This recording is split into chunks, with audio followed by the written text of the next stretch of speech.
Hello and welcome to Rewind Reviews, a podcast where we take a look at movies from the past and ask the age-old question, is that still any good? We are at the end of our Austin Powers trilogy, baby. Or should I say, yeah, baby.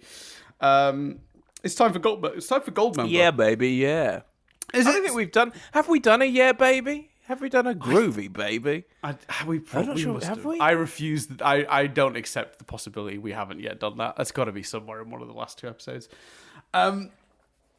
Look, I mean, it's been a weird trilogy, right? Because, you know, we sort of established that these sorts of comedies are often hard to review at length because they're often deliberately sort of thin on character and plot because the focus is they want to make you laugh. And I think we've been in agreement that these have so far, at least the first two, thoroughly entertained us and amused us. But I think we found it difficult to review both those movies. And I would say, Chris, I have even less to say about this one than I had about those two. Now, that does not mean this will be a short review, because what tends to happen is when Chris and I hear the words or say the words, we don't have much to say about it. A little switch flicks somewhere that's like procrastinate, and we end up talking about random shit that's nothing to do with the movie. But to get us straight in and on track, last week I think we both felt confident we would at least enjoy this movie. I don't think either of us knew it would be like whether it would be particularly good or bad, or where it would necessarily sit in the canon of Austin Powers, so to speak. But I think we both felt reasonably confident we'd be entertained. Let's start with that question, Chris. You've just seen Goldmember. Where are we sitting? Well, were you entertained? Well, hold on. First of all, super quick. Did you? Because this for me is I saw this in the cinema. This is the first of these three movies I saw in the cinema. So just to say that, yeah, because we were at the age where we were sort of suddenly age appropriate to go and see it in the cinema, as opposed to like you trying to catch it on Channel 4, which was the case for the other two.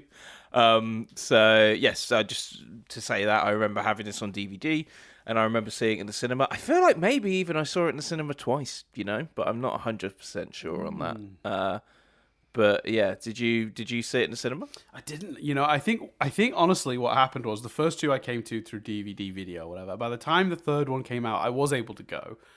But honestly, and this is going to sound both very cynical, but also very me, I think I was just a bit like, yeah, I'll get to it. Like, Austin Powers movie. I know what that is. I'll see it when I see it. Like, I was happy to watch it when it came out on, VHS, DVD later on. But I wasn't like, must see this when it comes out. That was not my... Yeah. I was in no way excited for it because I was like, well, I've seen an Austin Powers movie. I've seen two of them now. Yeah, fair enough. But so that's an interesting question. So what did you do? You went with your mates? You did like it was a big group of lads all went and made a big ruckus in the screen, and everyone was mad at you because you talked the whole way through the movie? No, I don't remember anything like that. And that Star Wars Episode 2, Attack of the Clones is that. So I'm not saying that didn't happen at least once, because it definitely happened for that. Really, we went to see Layer Cake, which was a terrible choice because like we were only just old enough to see it, not that. Like we weren't, we were just chatting and we weren't focusing on the movie. And then there was some poor guy that wanted to see Layer Cake, sat in the back. Obviously, I don't know, fan of Lock, Stock maybe, I don't know, but like obviously enjoying the movie, but just like got up at one point and just will you shut the fuck up? Oh wow, we never had that. We were never that because it wasn't. We were just making comments subtly to each other during Star Wars, but on reflection, a lot of them inappropriate. So yeah, we weren't like obnoxiously talking. And I'm not saying you were deliberately obnoxious, but the fact that someone told you to shut up might infer a little bit of that. Yeah, it's one of two things, isn't it? It's either we got the one screening with a very easily irritable person, because I didn't think we were being that loud, but we were clearly loud enough, So yeah, it was. It was not my proudest moment. Now I get very irritated if someone talks in the cinema, so I do feel very bad about that. But these are the stupid things we do when we are young. Yeah. Okay, so in terms of so I think I saw it with mates. I can't really remember. In terms of my feelings this time, Dan, get ready, strap in, Dan, for a hot take. Because I know people don't potentially you agree with me on this. I'll be honest with you, Dan. I don't know whether it was the low expectations. I don't know whether it was just the known reputation of the third one's not that good. I don't know whether it's the fact that I did have this definitely on DVD and I did go to the cinema, but I've not seen it in years. So there's a slight kind of familiarity, nostalgia to it. I enjoyed this one just as much as the others, in some ways. In some ways more. I think there's a great opener. The opening sequence is brilliant. Mm-hmm. I think it's parodying of sort of more modern Bond films is interesting and a bit different. You know, the whole Dr. Evil gets locked up and they have that scene, you know, where he goes to see him and all that stuff. I think there are whether concluded well or quickly or whatever. And I was really watching out for the end because that's obviously been my complaint twice. And I was like, will this feel rushed, the ending? But I think just because, you know, yes, the Dr. Evil Austin Powers of it all does, but then you have the Goldmember stuff, all the rest of it. But there is a solid attempt at themes in this movie and themes of fathers and sons. And, you know, we'll talk about how much of that works, but I think they certainly put more, some of those threads are not as thin as they are in earlier movies, you know, that is a theme that is happening to multiple characters in multiple different ways. You know, from Mini-Me, Scott, Dr. Evil, Austin Powers, all of those characters' stories relate to each other. It's and genuinely, I can't really explain this one. It made me laugh as much, if not more, as the others. I didn't think anything felt particularly outdated. Even the jokes they repeated, they nodded to the fact, like the boobs montage is so much quicker, and they have a character say, well, they're just repeating the same shit from the last movie. And look, you know, we have complained on all our podcasts before about if there's an error with the script, don't just point it out and hope that will address it. I think you can be a bit more lenient to that sort of stuff in a comedy. And also, again, I went in expecting, given the volume of which I went in expecting everything to be repeated, I was pleased that it wasn't all that. You know, we didn't get the, you know, Austin Powers dances around naked and things cover his penis. We did get the Johnson thing from the last movie, and we did get the Shadows thing, but Shadows thing made me laugh. Like, I thought, you know, and so it's kind of like, made me laugh, so that'll do.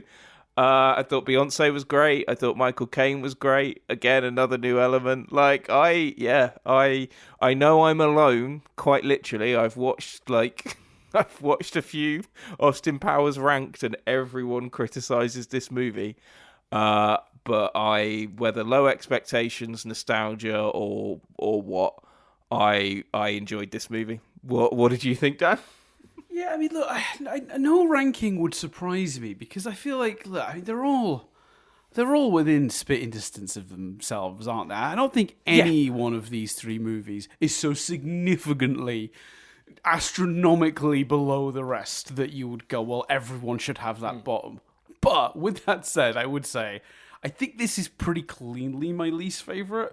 So it's not significantly worse than the others, but it is my least favourite. And I think it comes down to a few simple factors.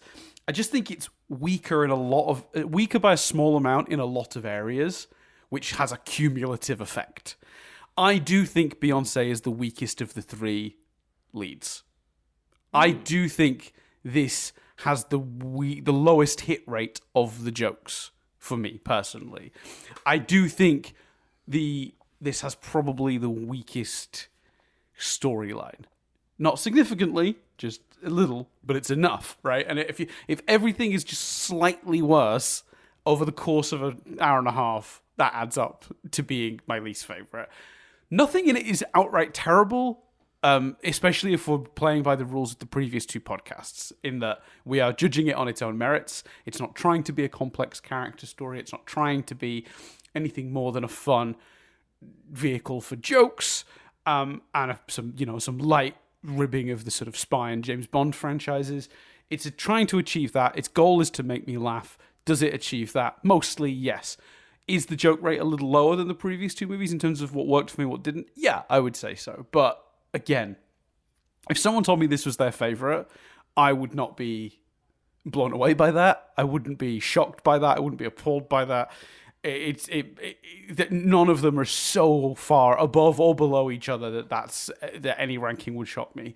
I think if I was to do like a where do I stand now, I think the second one is my favorite. I think the first one is second and this one is third. But like, any order would not surprise me. So yeah, I think there are some elements. This is the closest as well, I would say, to one of these movies' plots being collection of scenes. I think that complaint is maybe more valid here than in previous ones. And while they have got a theme of plot that links them all together, it's so badly executed that I mean, this movie probably of all of them has the least logical character choices. Like, I don't understand, other than that the movie tells me by having them behave differently that these people have changed. I have no idea on this earth how any of them changed. Scott Evil starts this movie pretty much where he left off the last movie, and by the end of this movie has become his dad. And you could say there's an inevitability to that because it's part of what the movie is saying. The movie's point is some of us are very much destined to become our parents, sure. But like, there's a point in the movie when Scott just sort of decides he wants to be evil, which is a bit antithetical to how he behaved in the previous two movies. And he just suddenly makes that choice from what I can tell, for no reason at all. And that's just what's happening now because the plot wants that to happen, so we can do the ending we want. And it's, I don't know, and that's a microcosm of like a lot of the characters in this movie do that. And we don't really close out the overall, like we make this story about a thing that the other movies weren't about. And here's the thing about that. I'm obviously going off my opinion on what the previous movies were about. I didn't write them.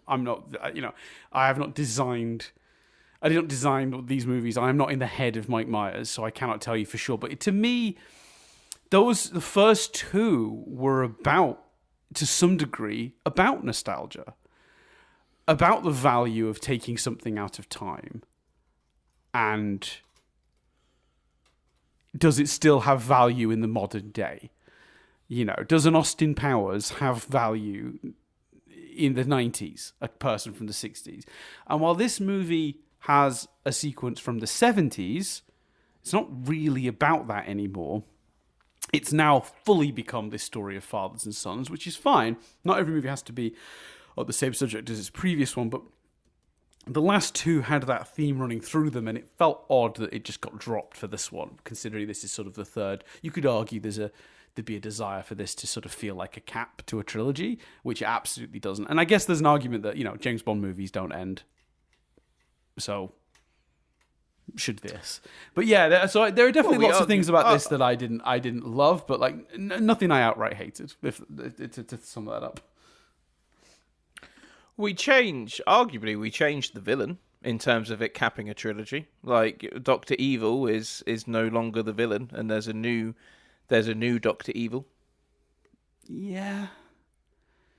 But you don't think if there's a sequel, you don't think if there's a sequel to this, a fourth one, even if they'd done it like 2-3 years after this, Dr. Evil wouldn't have just become the villain again? Because I do. Oh yeah, of course he would. But the argument to that is exactly what you've just said. Like James Bond ends every movie in love with the new Bond girl who's disappeared by the next movie. So that's until the Daniel Craig era, which then sort of bucked that trend. But yes, for the movies this is parodying, that's definitely true.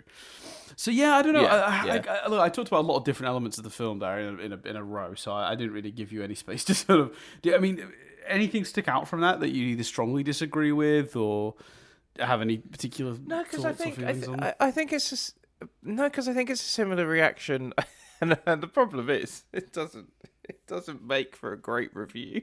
But the problem is there's nothing in the same way that you didn't actually particularly argue against or disagree with my my praising of the movie or my compliments to the movie.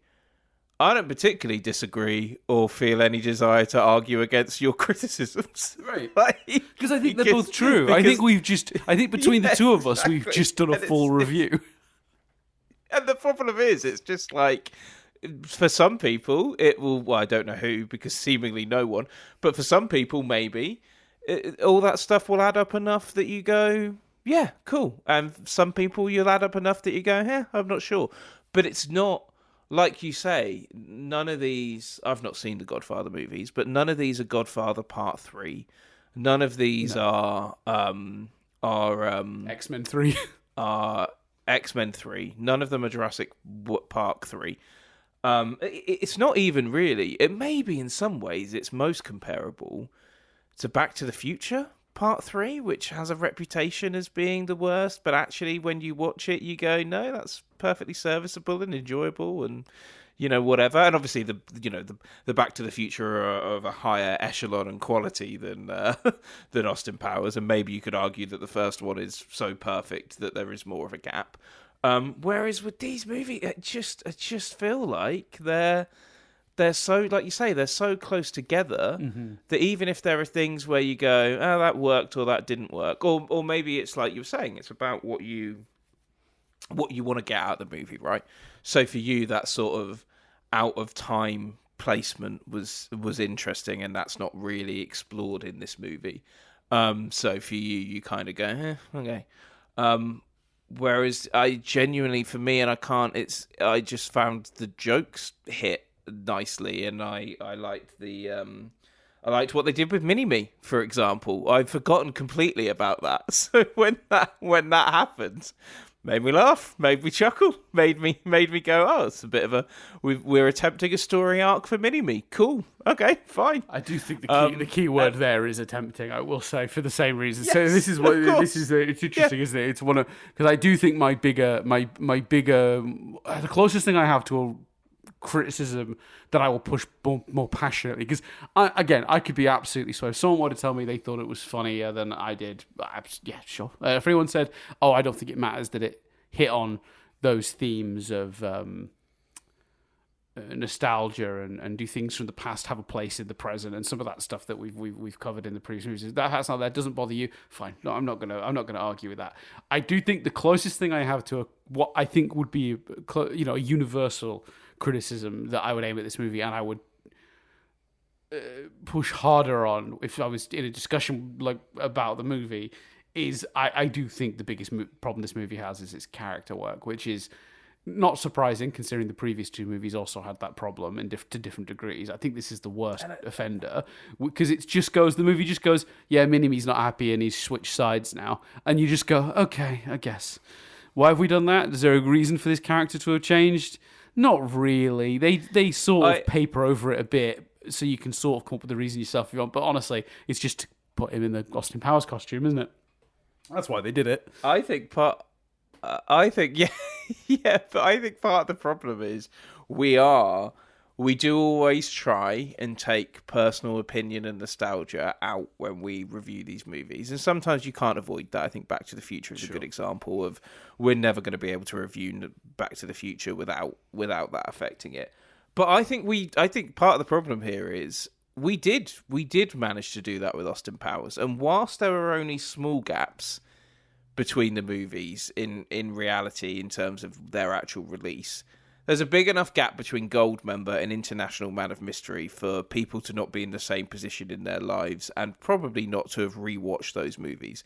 So when you see Goldmember and you see, in the year it came out, and you see that there's no character arc or whatever, or some of the jokes feel, a bit hit and miss because of the sheer volume, whatever, all of those things, you notice that and you feel that way and you go, oh, well, that movie's not as good. But because we've just, in very quick unison, reviewed all three of these movies, and because we're not so attached to them that we've been able to review them at a distance, the fact that there's no fucking character arcs doesn't bother me, because I'm like, well, yeah, there's no character arcs in the first two.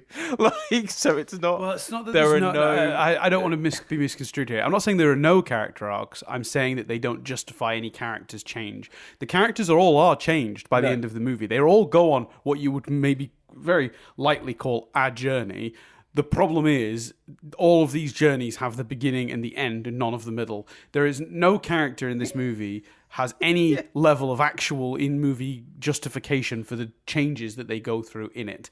And in the previous movies, while the character arcs were thin to non-existent, depending on which movie we're referring to, I would say the changes the characters came about were justified. In the first movie, Vanessa's shift to being into Austin Powers is earned throughout the movie. Is it thin as paper? Yeah, it's so thin that if it stands sideways, it'll slide down, the slats in a wooden floor. It would vanish forever.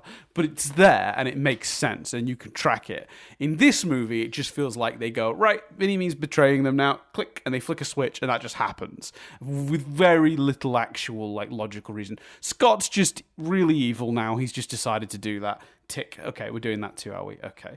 You know what I mean? Nothing feels earned. No character growth in this movie feels earned. Oh, they're all just a family now and they love each other because they've discovered they're related. Okay, tick. They've just changed. Is that earned at all throughout the movie? Absolutely not. If you wanted to do the plot they do in this movie with even slightly more depth, what you do is you put Austin and Dr. Evil together for more of the movie and have them actually bond and build a friendship so that when we get to the end and we reveal they're brothers and they go and embrace each other, it's not just because the movie told them they're brothers, which is how it feels in the actual movie. So I want to clarify, it's not a lack of character arcs in this movie because the character arcs are as thin as they've ever been in these movies. It's for some reason, this one specifically, a real lack of that middle beat in all of these stories.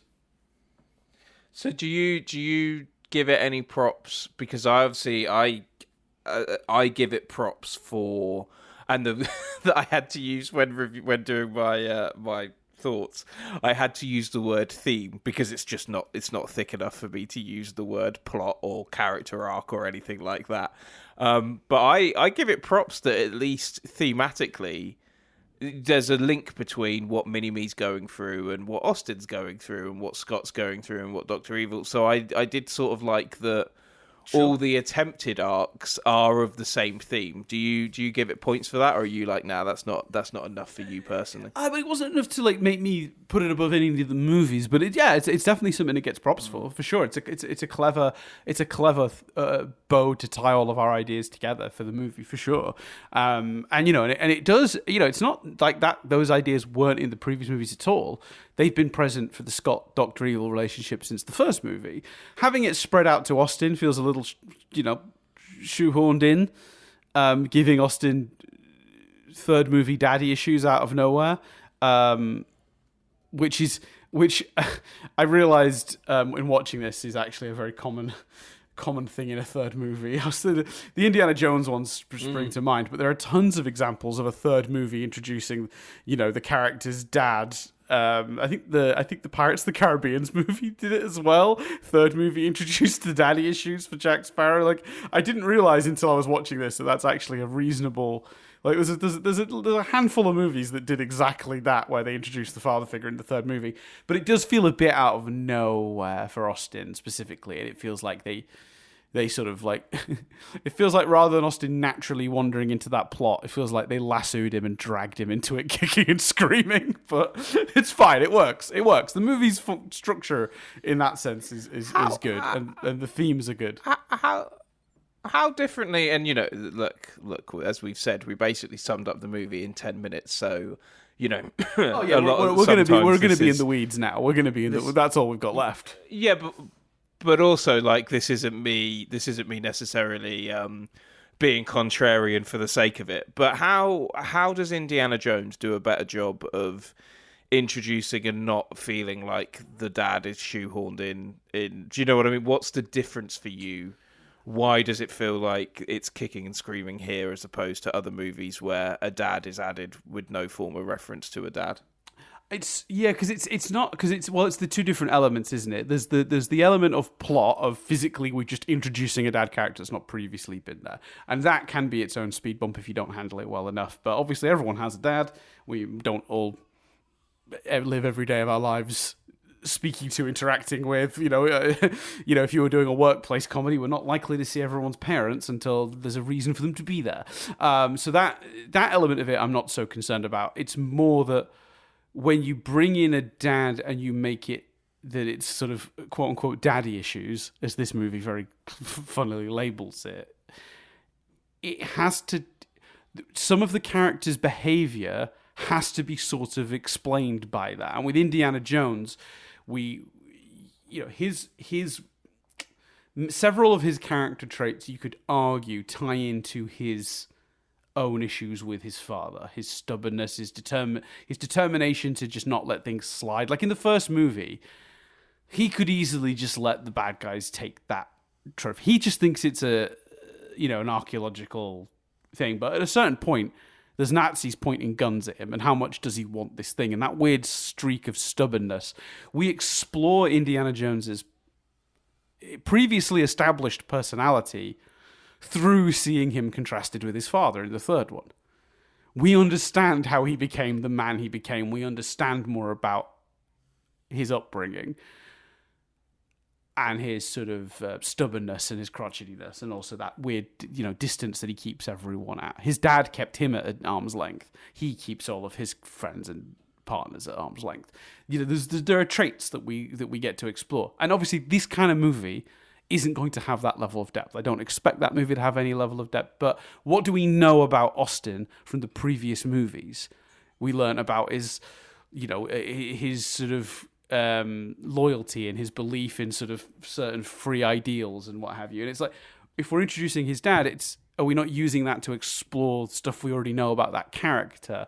No, we're just going, oh, he's got daddy issues. Now he's not happy because his dad wasn't there. And it's like, I guess you could say in the thinnest sense, Austin's need to be the greatest spy came from his dad.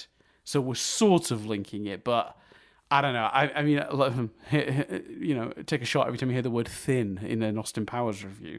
I think that's a bit thin. I don't think that's really enough. It doesn't quite work. It's the lack of tying it to his personality and learning about him that kind of makes it feel like it's just kind of, they're dragging that character into a plot about daddy issues when he doesn't have, none of his character traits really need to be explained through that. That's not going to help us learn more about him. Does that make sense? I could be talking out my backside. I could equally see somebody say that, it explains tons about Austin Powers that he has dad issues. I suppose it depends on your perspective on the character. But yeah, the thing about Austin Powers is he seems quite well adjusted. That's kind of been one of the things we've learnt about him. So this idea that he's got all his deep-seated emotions about his dad, it doesn't quite fit with the character we've already met. The problem is, take a shot. It is thin. Fundamentally, the daddy issues in this are not, like you say, they're not informing the character. So the only actual daddy issues in this, they're only relevant when his dad's not there. Or when interacting or talking to his dad. And actually, the notion that there's a second child, it doesn't really... Yeah, maybe you could argue, well, he recognises it in Scott, and he says to Scott, doesn't he, like, you spend your whole life trying to live up to your parents, but it's not worth it or whatever. So maybe that's why it resolves, but... Yeah. Excuse me, sorry. It's early in the morning for me. I think that... It's not... Sorry, why were you laughing? Were you laughing? It's not that early now. No. I was gonna interject, but I think I would have just been repeating myself, so I backed out of it. I wasn't laughing at all. Yeah, I think the problem is it's just it's only the daddy issue is not informing the character. I think that sums it up. Quick thing, by the way, quick correction maybe. I just done what I usually do in scenarios like this and had a quick look.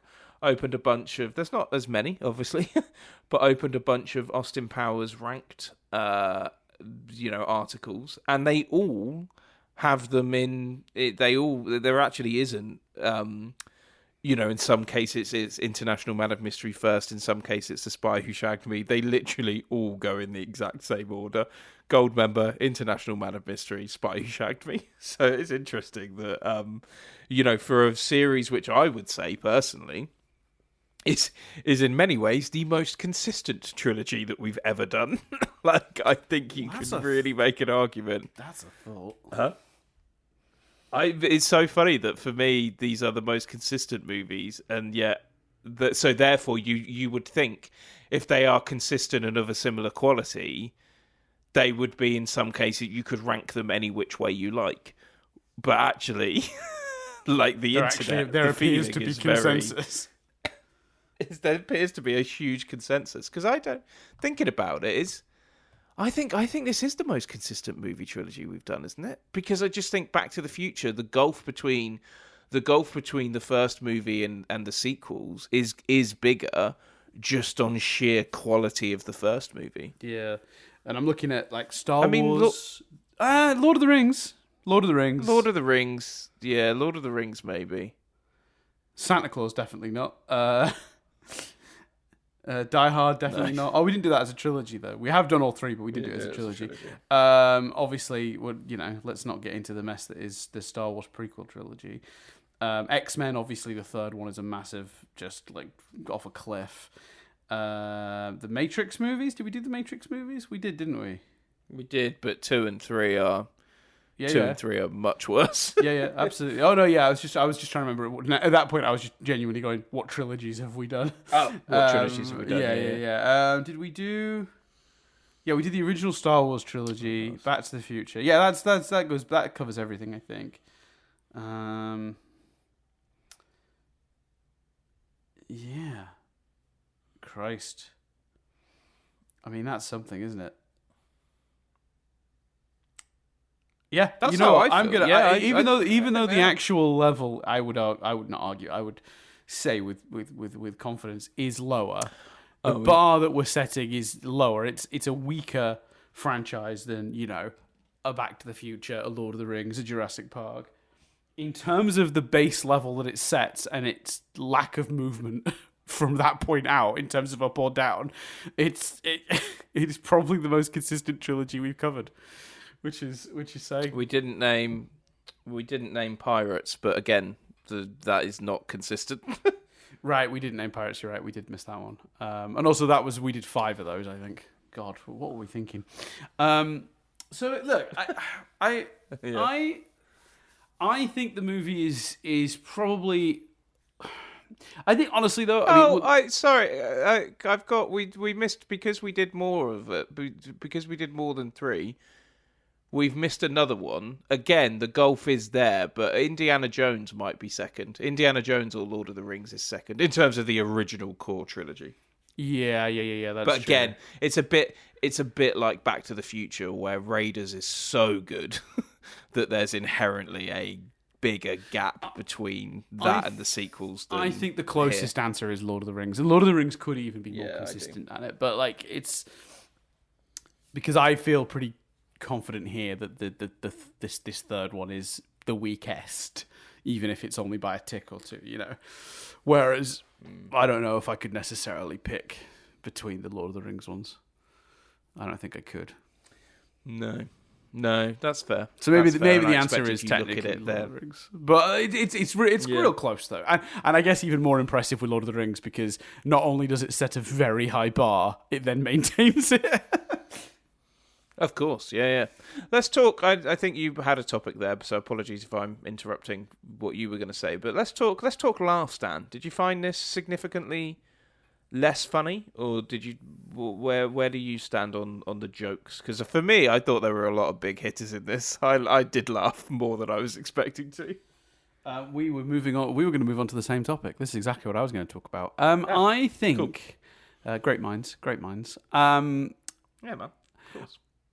I always love that phrase because I do enjoy the full phrase because it's great minds think alike. Think alike, isn't it? And then there's more to it. It's like, wait, what? There? Yeah, there's more. Give me 2 seconds. It's great minds think alike, fools seldom differ. Oh wow. That's the full Wait, hold quote. on. It's the same thing, isn't it? Yeah. But it means doesn't that mean the same thing? Yeah, but what it's essentially saying is you might be thinking the same, doesn't mean you're smart. doesn't mean you've had a good idea. Just because you've had the same idea. That's great that people have just adopted it to just sort of mean that great minds, we're great, we've thought the same. Yeah, that's brilliant. Yeah. I do love those like quotes that people have like conveniently chopped off. There's a huge. You can probably find an article. There's tons of them. There's like a million of them where like people say the first part of the quote to mean one thing, but they're missing the second part that gives it the opposite meaning. That happens a lot. But yeah, the full quote is "Great minds think alike, but fools seldom differ." Meaning, just because you've had the same idea doesn't mean, doesn't mean you're intelligent. Groupthink is not exclusive to intelligent people. Anyway, I think this movie is probably less funny than the other two. But again, we're talking degrees.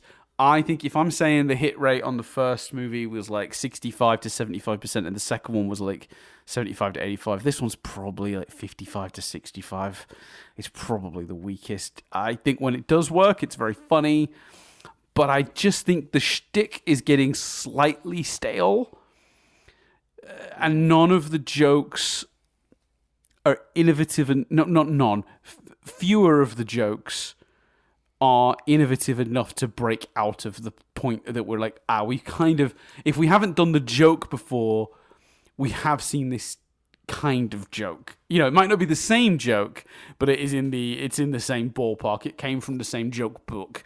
You know what I mean? So there's even though you're right, I was also pleasantly surprised with how few repeating jokes there were, because my memory of this movie was that it hits a lot of the beats from the previous movies again. I think to this movie's credit, when it does hit a joke from a previous movie, it changes it. And I agree with you as well. They shortened the whole rocket in this one boobs thing, and then they put a hat on it, which I never love, and I don't love here, but it at least that is something different to do with it.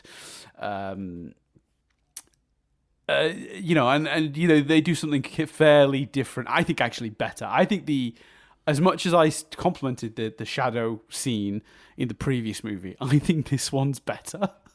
I think this is... They take the thing that... Because it's sort of an extension of the Austin naked with stuff in front of him joke from the first movie, where she holds up a sausage and it's in place of his penis and she bites it. And we, the audience, are seeing the images sync up. The next movie, they got smarter and they did it through the shadows, through the tent, but they had soldiers watching, and then he's trying to knock that tennis racket in. It looks like she's putting it back inside him, and they're all grossed out, and that's funny too. Here, they do that. I think they take it to another even funnier idea, which is like that one person is seeing it and the other person isn't. So we've got one person reacting to this absurd stuff, and when the other person turns around, it goes back to normal. That's an extra layer to it that I think actually makes it work even more than the previous one. And adds, again, it gives them leeway to do something even more absurd. The whole holding the apple thing is just absolutely chef's kiss funny. Like, that's just hilarious. Particularly because they set it up in an earlier joke in the movie too. So yeah, I think that on the whole, I think the hit rate is lower, but not significantly, but just enough that I noticed. And I think it's because of,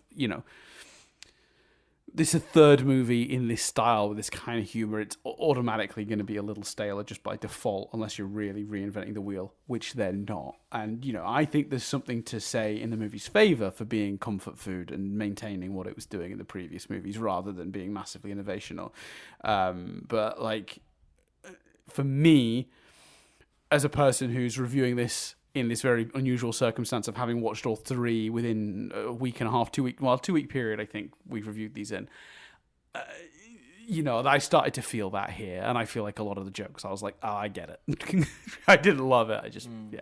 How about you? You said at the beginning you thought this one was as funny as the previous movie. Is that fair?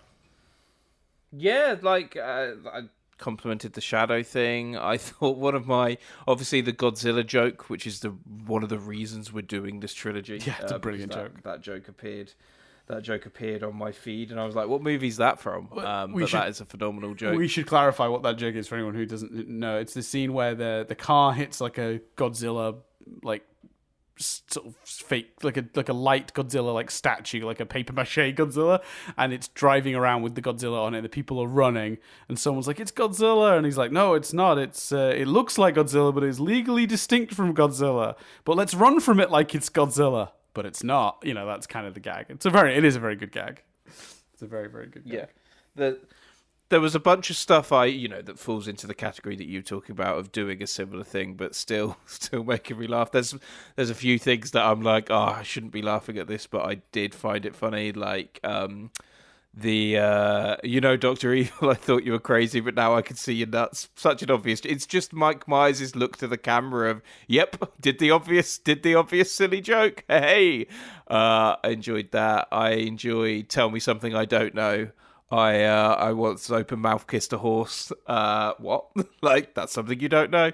Just silly humor. The one that I thought was genuinely clever, that I was like, oh no, that is legitimately a really, really good joke, and a new version of stuff they've explored before, is Michael Caine's character, Nigel Powers, just telling the henchman to fall over. So I found the quote where he's like, I love that. Do you know have you got any idea how many anonymous henchmen I've killed over the years? I mean, look at you. You don't even have a name tag. You've got no chance. Why don't you just fall down? And then he just slowly fell down to the floor. Brilliant. I thought that was probably my favourite joke in the movie. I thought that was legitimately very, very funny. Yeah, I agree. I thoroughly agree. And we didn't do this. Like, for me, we didn't, and maybe it's me, but I don't remember us doing that much for the first two. But I don't know whether for me, there's, like I say, there's an element of relief. There's an element of, this isn't a huge, substantial drop in humour and quality. And just letting them off with, because all comedies repeat jokes. So, and I was expecting that to be a much bigger problem, as you've said. So I will hold my hands up and go, there might be an element of just pleasant surprise here that makes me not, worry about it or whatever. But for everything that works, there's a bunch of stuff that doesn't. I mean, look, the mole stuff isn't amazing. Yeah. I don't think. I think there's a bunch of gross out humor, and it's always the worst stuff, like the fat bastard shit jokes, never great. What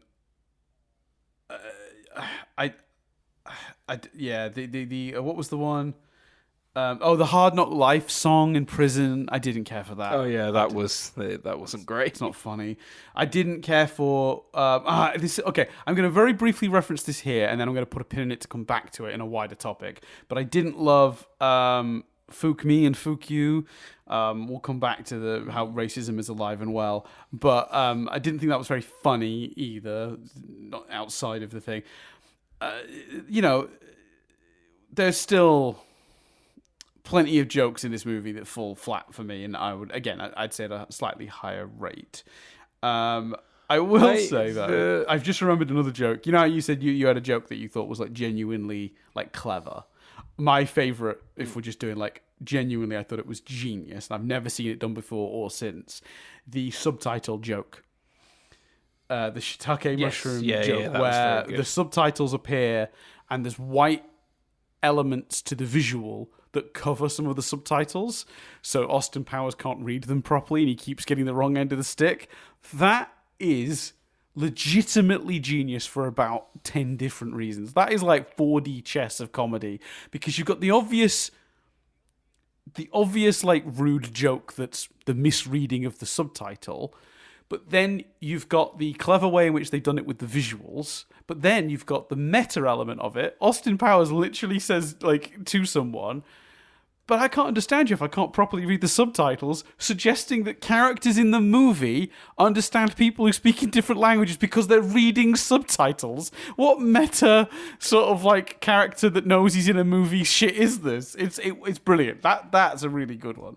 So, you know, for everything that doesn't work, there's stuff that does. So, yeah.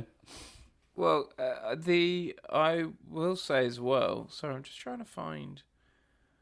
We'll come back to that.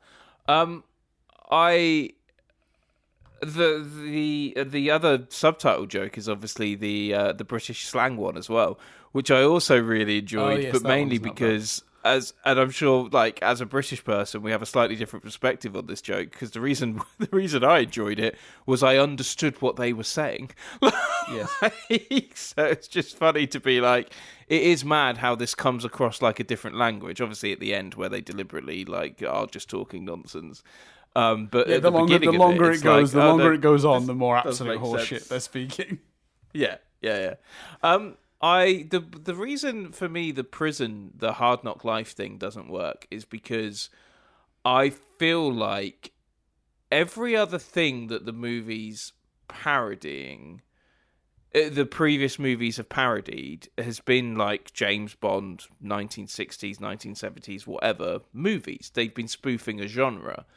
That one, and I can't name the original movie, the original music video, but I'm pretty sure that's parodying a specific music video from the time. And you just kind of go, well, this just feels out of place. I can't remember the other, like the minute you parody something so modern, it then inherently becomes out of date and confusing potentially to some people. Like, I remember it because of being around at the time. But even to some degree, the inclusion of the Osbournes, like, it's just going to age the movie quicker than the other movies have aged. Yeah, because there's nothing really like that in the other movies. Yeah, because I think what they've done with the other movies is they tend to do one of two things. They either enough time has passed that they're parodying something that is and has provenly become ubiquitous, or they're parodying something more sort of general, not so like the idea of a villain reeling off his plan while he puts the hero in an easily escapable situation. Well, that's in 100 movies. That's not just in one. You know what I mean? That's not a reference to a specific Bond movie. That's a reference to many Bond movies. And I think, I didn't even know until you just said it that Hard Knock Life was a reference to a specific music video from the time. That was news to me when you said it then. I thought it was, but I'm looking it up and I can't. Maybe it's just me remembering this video. I mean, the song it's a song parody, so it's blending Hard Knock Life from Annie with elements of Jay-Z's Hard Knock Life. But didn't Yeah, so right. Yeah. Okay. Yeah, because I was going to say, I'm sure Jay-Z did a version of Hard Knock Life or some sort of song that involved a sample from it. Yeah, so I'm just looking at the video to that to see whether the video for that has them in prison. But either or whatever, way, it's 3 minutes of they're doing a song and they're in prison, and it just, I don't know. No, nothing about it was particularly amusing to me. So yeah, yeah, no, thank you. To that whole scene, I just didn't do anything for me whatsoever. Let's talk about Foxy Cleopatra. Let's pull this Band-Aid off.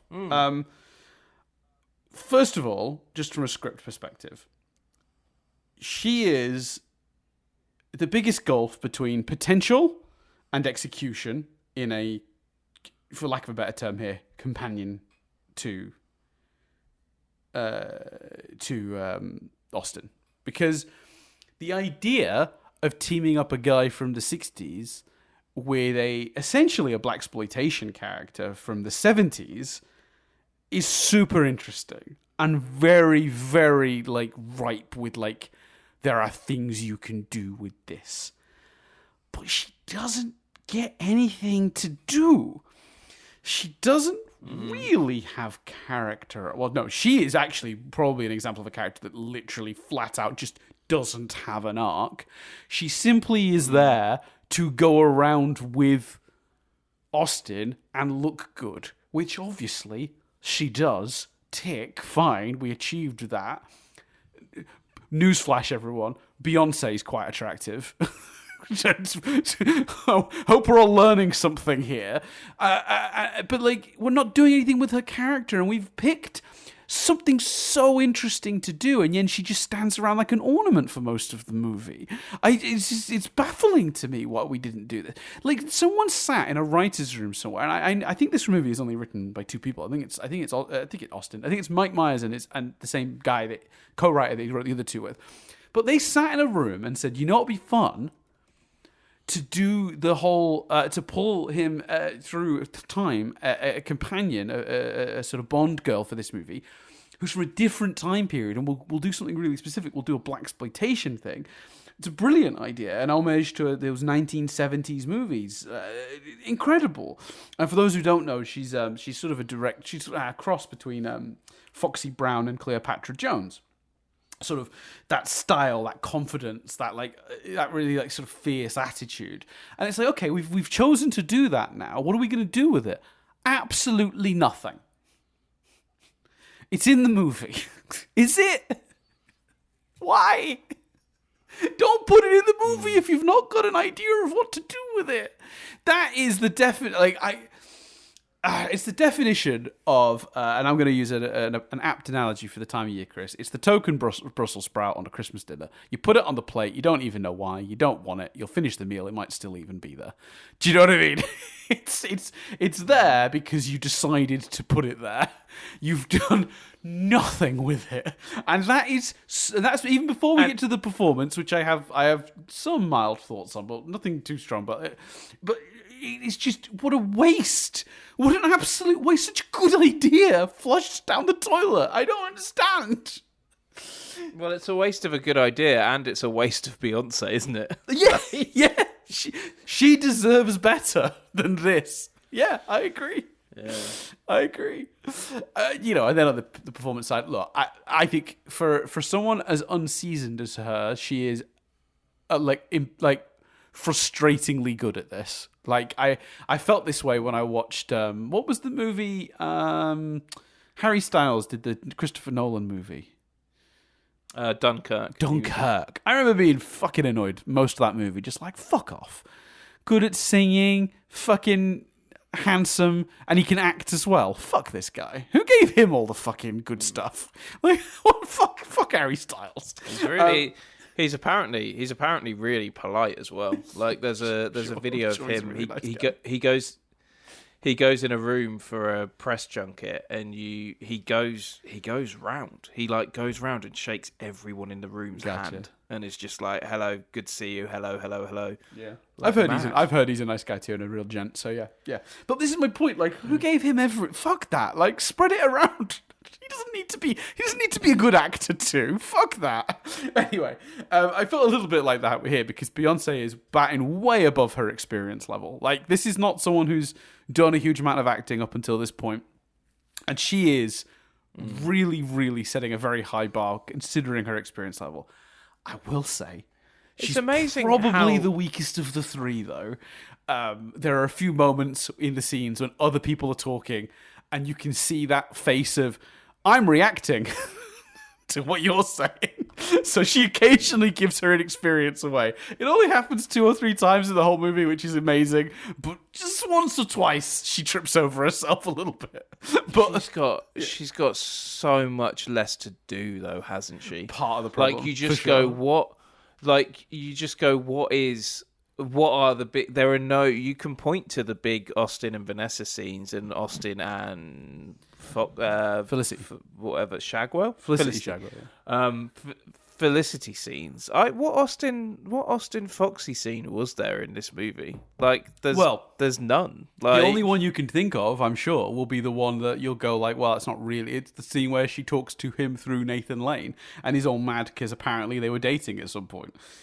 And then he left her and got frozen. So she clearly knew him in the 60s. Nathan Lane is brilliant in that. It's not a bad scene, but I'm just saying, like, if that's the best I can think of as a scene where those two have some sort of interaction beyond her just being at his side while things happen, and she's not even the key part of that scene because obviously she is sort of pseudo replaced. What are we doing? It's just a real waste. And as you very well pointed out, like, just a waste of Beyonce. Like, she is annoyingly good in this movie. Again, especially considering her lack of experience. You know, if you're gonna cast someone like that, give her something more to do. Give her something more to do. But even forgetting that it's Beyonce, give that character something more to do, or don't put them in the movie. Why is she in the movie? You didn't want to write scenes for her or a storyline for her. She just exists to exist. It's again, it won't shock you. This is the weakest example of the Austin Powers girl, and the weakest use of one, and probably the weaker of the three performances. Although that might be also partly because the other two are so good. So yeah, I don't know, man. It's another thing that for me is like, it's not so far below the others that I'm like, you know, who the fuck thought it was a good idea to hire Beyonce in the first place, or you know, the character isn't so flat that you go like, just cut her all together, because again, there's a good idea there, specifically. But I just think, like, in terms of use, oh my, worst one by far. They do nothing with her. It's so sad. It's so sad. Yeah, it's a real shame. Song's good. You know, there's a good song from her at the beginning. And actually, speaking of songs, I like Daddy Didn't Show. Daddy wasn't there. I love that song. I had that song back in the old Kazaa days, Chris, and LimeWire and all that stuff. I downloaded Daddy Wasn't There from this movie, and I know that song so intimately. And I was annoyed they didn't play the ending, the little breakdown at the end, because there's a really fun, in the full version, the 3-minute version of that song, there's a breakdown at the end where he goes, is it D to the A to the DDY, D to the A to the DDY? What is it? I sat in my room and cried and asked myself the reasons why. But if you've got a daddy issue, here's a daddy tissue. D to the A to the DDY.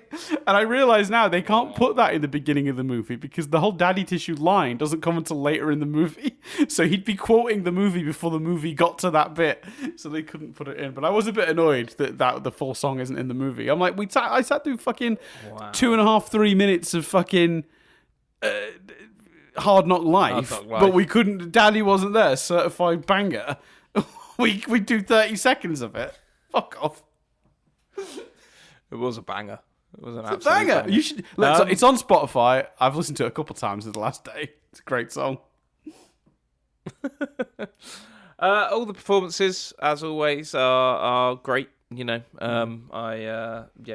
we've said that before. What did you think? Okay, well, one big thing we've not talked about, and it sort of lends itself to my question. Do you think this film chucks too many cameos at the wall?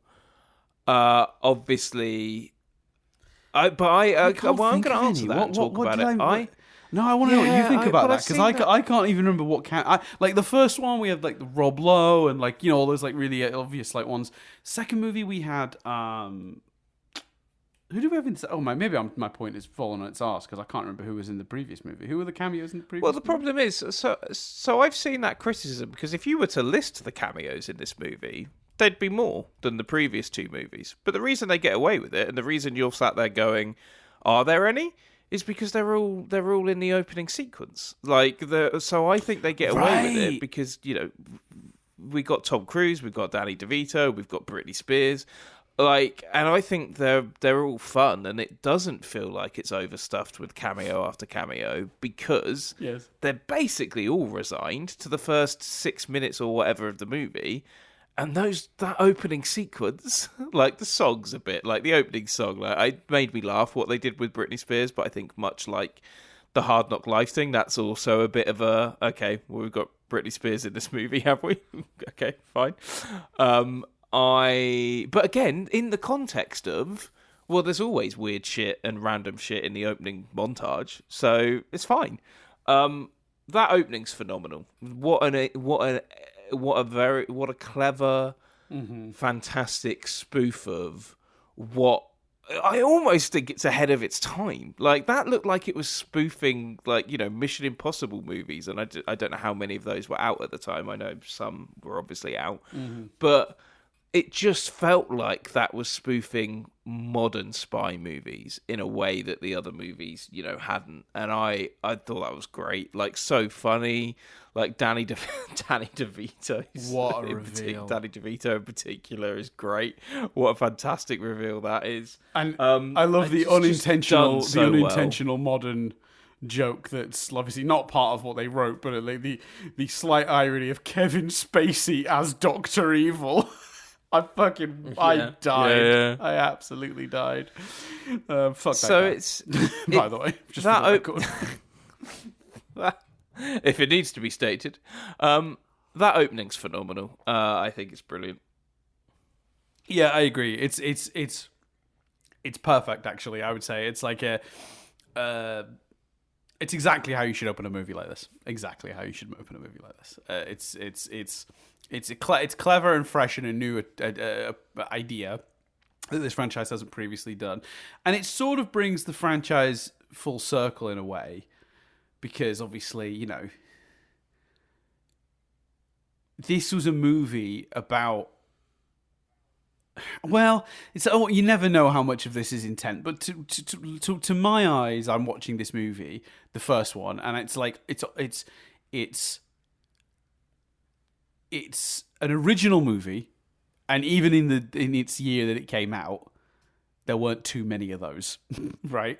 It was, if you look at, I guarantee you, if we look up the top 10 box office of that year, there are probably only one or two non-sequels or franchise movies in the top 10, right? So this franchise is really interesting in that they are original. It is an original thing that became an intellectual property, became IP, became a franchise.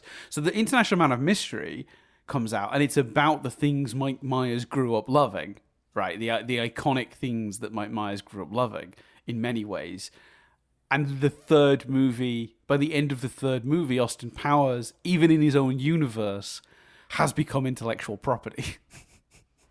And it's almost like the movie commenting on like the idea that like nothing can last forever as an original thing.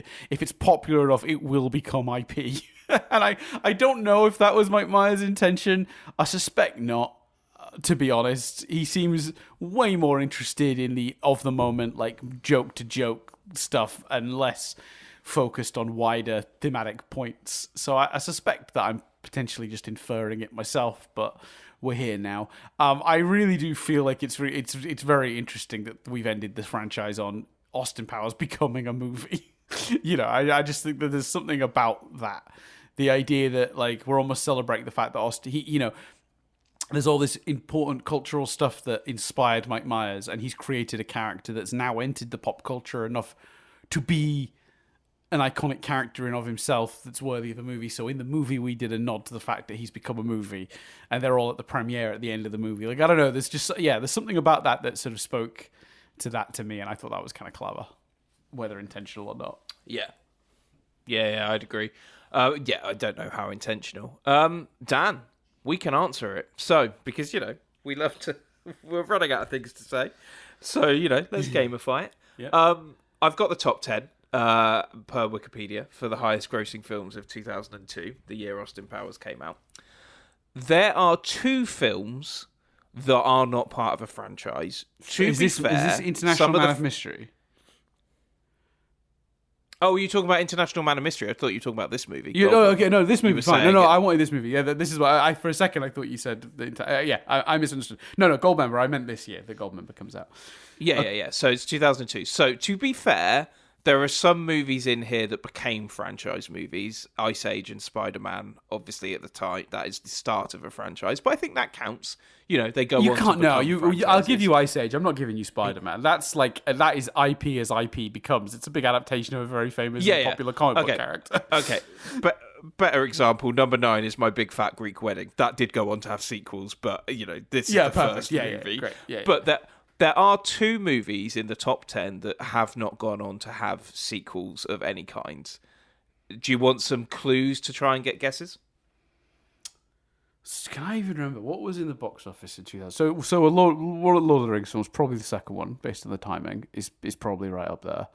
We definitely were in the Harry Potter. Oh yeah, it's number one. Yeah. But you're trying to guess. You're trying to guess the films that aren't part of a franchise. No. I know. I'm trying to fill in the top 10 in my head to see if I can figure it out that way. So there's a Lord of the Rings movie in there. I think we definitely have a Harry Potter movie. We're in that point. Probably second one, maybe the first. Was it the first? No, it's the second. It's got to be the second. 2001 was the first one, so 2002 must be the second.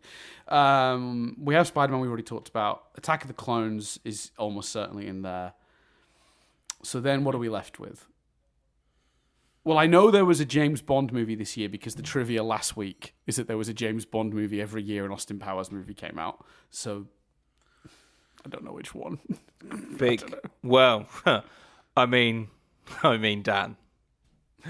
That's your hint. I mean, the as far as ITV are concerned, Dan. Oh, is it Die Another Day? Okay, brilliant. It's Die Another Day. Very good. So then, there's what a am I reference left that with? everyone's gonna get. What am I left with? You've got. So there's a lot of twos. You've got Lord of the Rings 2. You've got Harry Potter 2. You've got Star Wars Episode 2. You've got another sequel, Dan. You've got the franchise that has had 3 movies in its what could be deemed its original trilogy, and then a 4th movie with, I will give you a massive hint, Tessa Thompson and Chris Hemsworth. Oh, Men in Black. So that'd be Men in Black 2. You got Men in Black 2. Yep. Mm-hmm. Gotcha. Then the other 2 I've given you, Ice Age, and My Big Fat Greek Wedding. So there's 2 movies in the top 10 that were completely original that I've not hit. Yes. 2002. I'll give you a hint. Yeah, go on. The director of one of them is in this movie. So Spielberg's in this movie. He's the only director I can think of that's in this movie. What did Spielberg have out in around 2002? So wait. It's got to be... Oh, it's got to be Minority Report. I'll give you a... Yeah, I was going to go... Technically, actually, Minority Report had a TV show, so you could argue. But well, and also Minority Report based on a book. So... fair enough. Well, I think... So, okay, in that case, you could argue there's one, then, which I definitely don't think had... Yeah. Truly original, because it's very much from a director who... Well, okay, here's a hint. It's from a director who isn't known for adapting things, except the director has made one big adaptation, which we have covered on a podcast, and I imagine the director's going to stay clear of adapting anything ever again, given the response. In a film. He adapted something in a film that it went badly. He adapted something in a film which we have reviewed on a podcast. Okay. I can't necessarily say this one, but you could argue this one. Yeah, okay. I think that there's only one thing that could be then. So we got to be talking about M. Night Shyamalan, because we don't review movies on any of our other podcasts, with one exception, which is we did cover M. Night's Avatar: The Last Airbender movie, which I think that review we posted as a crossover to both feeds, this and the Avatar feed. I think we did, yeah. So then we're talking at Shyamalan, and we're talking 2002. So that one has to be. So Unbreakable came first, then it was The Sixth Sense. It has to be Signs. Side note, it is Signs, correct?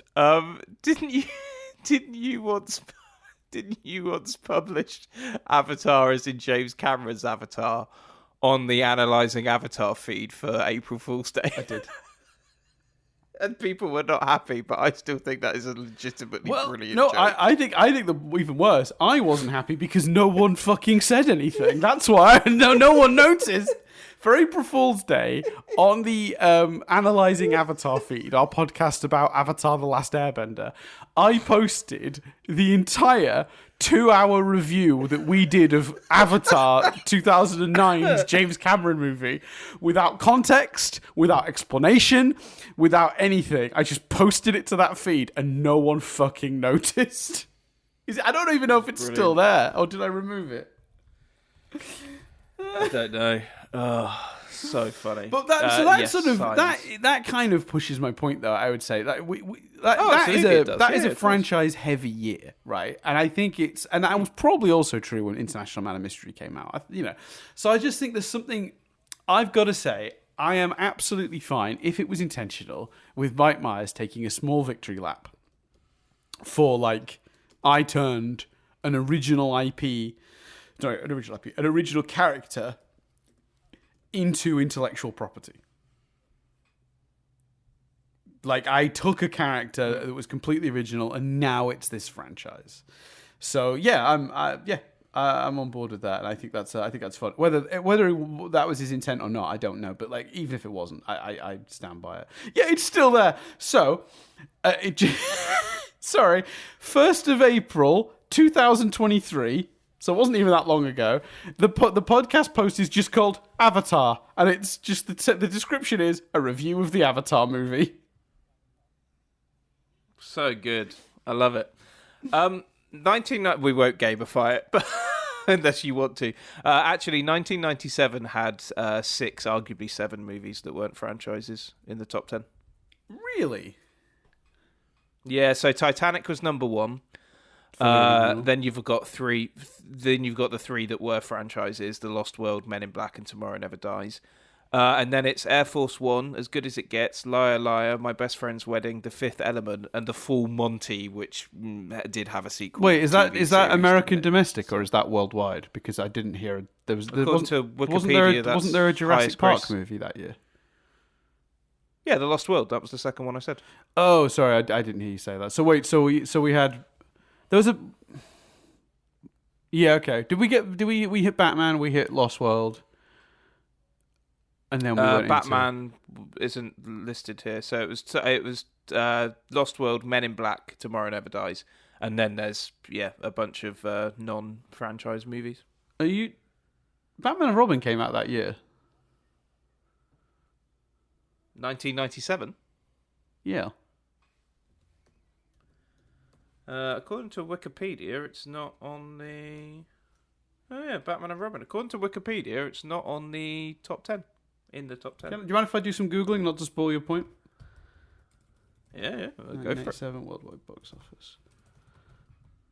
I mean, again, I'm going off of Wikipedia, like I've said. So Box Office Mojo have it as Titanic, Bean, Men in Black, Batman and Robin, Lost World, Liar Liar, Air Force One, Speed, and then Star Wars, a re-release of The New Hope as the top 10. Oh, that's interesting. Huh. That's a very different list, because obviously Bean isn't anywhere on Wikipedia's list. Yeah, again, are you doing domestic or worldwide? That was my first question. It says worldwide, and I think the fact that Full Monty is in the top 10 would suggest it's worldwide. Yeah, it says worldwide gross, USD.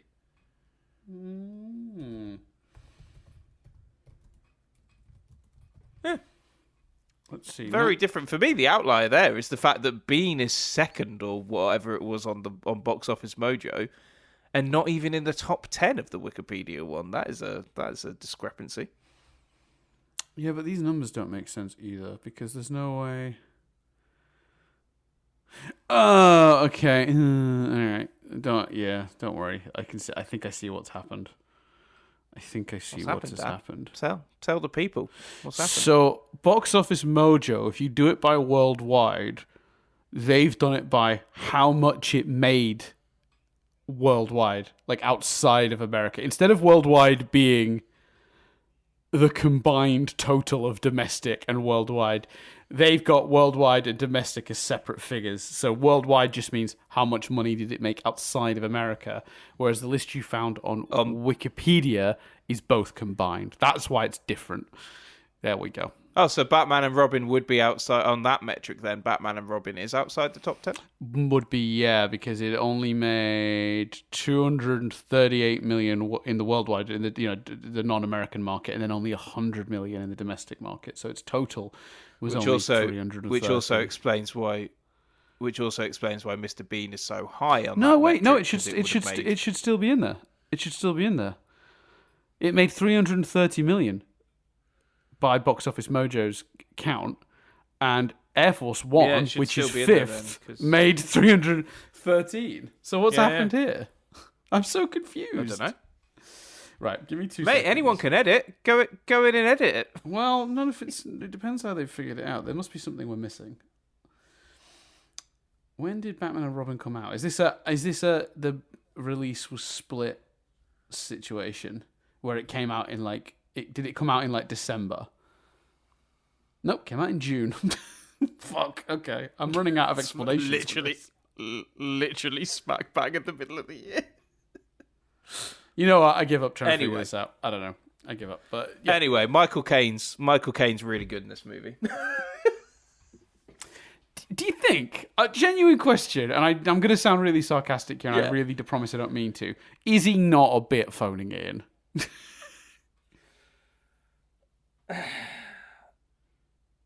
I don't think he has as much to do. In my memory, a lot of this movie was all three of them running around. And it's not. I was surprised at the lack of Michael Caine in this movie.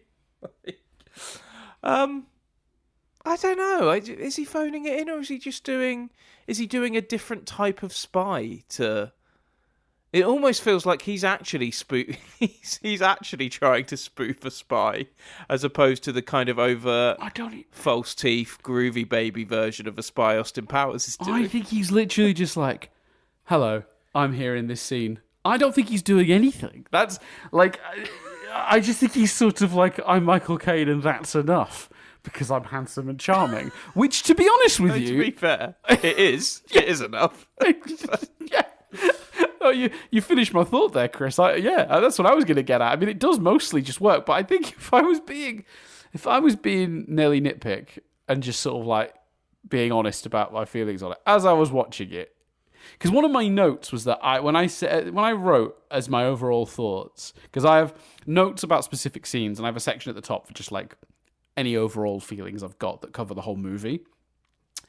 And I sort of wrote that I don't think it's significantly worse than the preceding films, but it's weaker across the board. And I then listed a bunch of things I thought it was weaker across the board. And one of the things I wrote was performances. And when I started doing this podcast and I saw that in my notes, I remember thinking, no, I don't think current me agrees with past, yesterday me on that front. I think the performances are about as good. But I think, now we're talking about it, I think those few weird moments, what am I, Gollum? Hobbitses, the momentses. The few moments I talked about where Beyonce sort of is waiting for her next line and her face sort of gives it away. Those few little tiny moments where her reacting face is doesn't ring true to me. She's fine when she delivers every line she delivers, kills it. But there's one or two moments when she's not the one speaking where I noticed she wasn't really in the scene as well. But again, rookie, easy mistake to make for a rookie. The other thing I think I was thinking of was Michael Caine just being like, how much they pay me? All right, yeah, I'll turn up and I'll be Michael Caine. And he comes in and he says his lines and then he leaves the scene. And he doesn't deliver them with any particular choices or gusto, or he just uses his natural charisma, which is a choice, I suppose. No choice is a choice, I guess. But it's it's one of the least committal Michael Caine performances I've ever seen. He really does just do it, and that is surprising to me, considering how brilliant. Specifically, we talked about him being last year when he made, inarguably another movie that you could say, oh, he just took a paycheck there, Muppets Christmas Carol, where instead he made these absolutely genius-inspired choices that made that movie 10 times better. I don't feel the same thing from him here. Well, I found an interview where he says he talks very highly, says he was flattered to get the part, said he felt he was the only one that could do it. But I give the caveat that this interview was from the time. This interview was from 2002, and I always think you gotta... If you find an actor talking about a role 20 years later, chances are whatever they're saying is 100% accurate. But from this interview, he seemed to be pleased to be involved and stuff, which seems like a great opportunity. Because, I think we've talked about it before and it's not relevant to this podcast, but is there ever an inappropriate time, Dan, to dust out Michael Caine's quote about Jaws 4, which was, I have never seen it, but they are, by all accounts, it is terrible. However, I have seen the house that it built, and it is terrific. Fantastic quote. That's an amazing quote. Look, yeah. Look, I'll be honest with you. Again, we go back to not significantly worse than the preceding films. I do think he's slightly phoning it in, or putting maybe a little less effort in than he has done in other movies, or maybe at least making a little less interesting choices. But again, it's Michael Caine. He's extremely charismatic. You know, he's a fun man to watch on screen in general. So he gets away with it. It's not the end of the world. But I definitely did notice it. Yeah. I didn't particularly notice it. So yeah, it didn't. But equally, I wouldn't argue against you, like it feeling that way. I'd be like, yeah, fair enough. It wasn't something that bothered me particularly. Yeah, I mean, something I would ask you about, because we talked about in the previous movie. It's something that this is often a complaint This is something you pick up on usually quicker than I do. Like it's usually a much sort of you're the one who usually brings this point to the discussion when we do a review of something. The collection of scenes criticism, the story where it doesn't string together very well, so each scene feels very disparate and on an island, can create a very strange tone for a movie and can really hurt pacing and have other issues. This was the closest I think any of these Austin Powers movies has gotten to that for me. Not helped by excursions like to the prison and things like that. But did you feel that in this film? Was that something you noticed? No, but personally not, because I felt most of the scenes were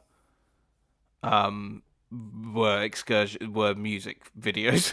So yes, it's there, but because it's mostly there in terms of things like the music video aspects of it, I didn't feel it was as egregious. And like I said earlier, I thought I was looking out for that, but I was specifically looking out for that sort of thing towards the end, and I thought most of the scenes tied together quite nicely. And had a purpose, so I didn't feel that way personally. No, that's fair.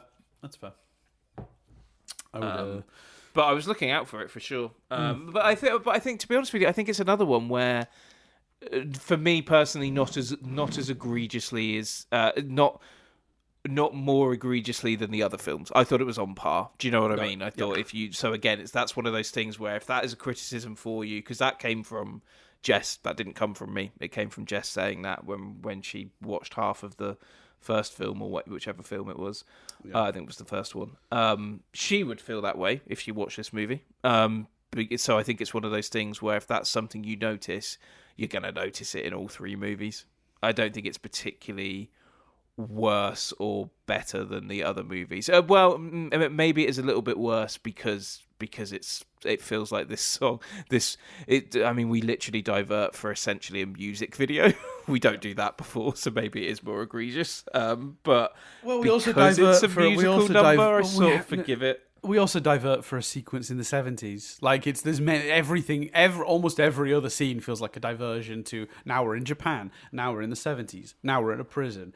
And it doesn't, unlike the previous movies, where there was cause and effect that sort of like propelled you through those things. It feels like we go to the 70s for pretty much one reason, and that's to collect Foxy Cleopatra.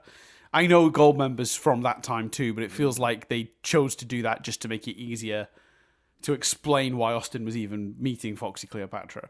That's what it feels like, because there's nothing to say Goldmember couldn't have been a character from the present day. There's no reason Goldmember needs to have been from the 70s, like, at all. He could have been a modern day villain, or a character that was prominent in the 70s but is still around. You know, they've written that because of that. So yeah, I don't know. For me, it did feel a lot more like that than the previous movies. But again, nothing in this movie is significantly shifted from the previous one. So yes, it feels more like that, but maybe not so much so that it ruins the movie or anything. Very quickly, I just want to do the old... these movies are almost nitpick proof. because you just like the movies clearly don't care about small details, and they very much deliberately tell you not to care about them. Like in the previous movie, if that is Scott being conceived, then in the 90s, Scott should be like in his mid-30s, which doesn't really track, but whatever. And in the first movie, there were characters who barely aged between the 60s and the 90s for just reasons. So these movies almost make themselves unnitpickable, from that reason. And I felt the same way in this movie with Austin's dad, because it's like, wait, wouldn't Austin's dad be even... I mean... He'd have to be significantly older than Austin, wouldn't he? Because Austin got frozen in time for, 30 years? So shouldn't Austin's dad be, like, very old in the modern era? That doesn't really work. But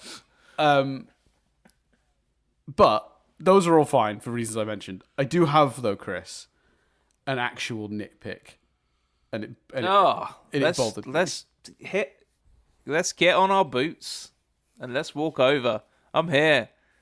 Ding dong. Hi. Tell me. We're in Nitpick Corner, everyone. Look, these movies are now has a doorbell for some reason. Yeah, why not? Who doesn't want a doorbell on a corner? While I've just explained the numerous ways in which these movies are unnitpickable because they're full of these weird little continuity things, one of them really bothered me in this movie. And they're in the car, the Mini. That's a funny joke. Ding dong, we got Michael Caine, Italian job, fine. They reach the pier where the submarine is just submerging, and they stop and go, oh, Dr. Evil's gotten away. I shit you not, 2 scenes later, we reveal the Mini is also a submarine and can go underwater. I couldn't fucking believe it.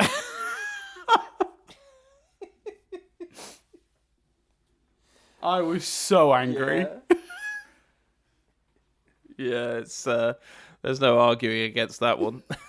It's a nitpick, but yeah, it really bothered me. Yeah, really bothered me.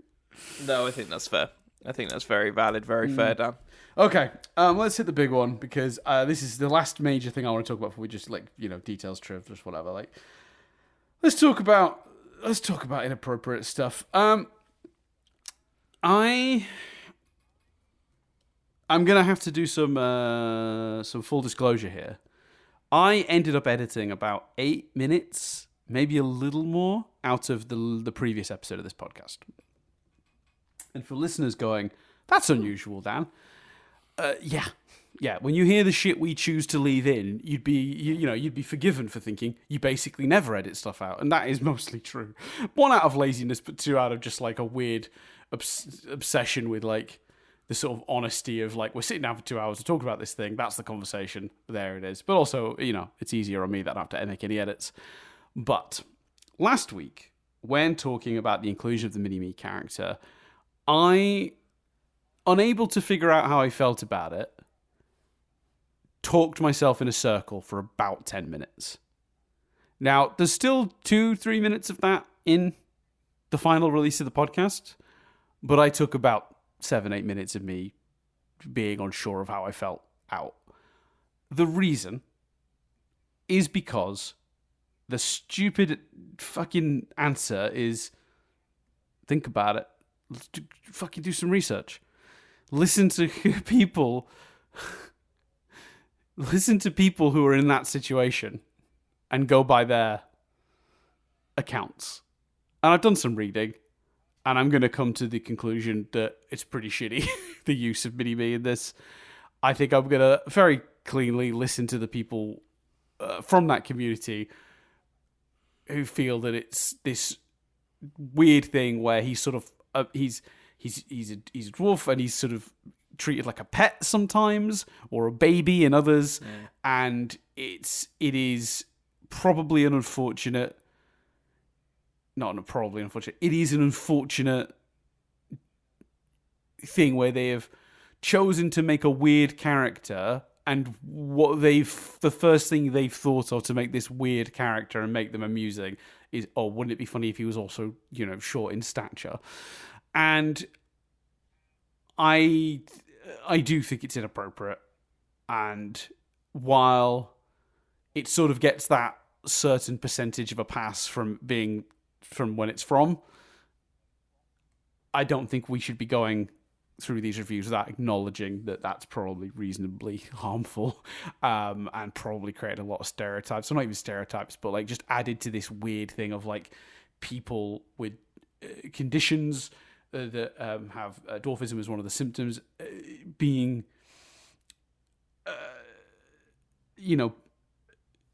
having their like the stereotypes around them being like, oh, when we have a weird character, we choose people with this condition. Like if the character is in a dream sequence, it does make me uncomfortable, and I knew I didn't sit well with it, but I couldn't articulate why. And then in the past sort of week since doing it, I went, I'm an idiot. I should just read what other people have said about it.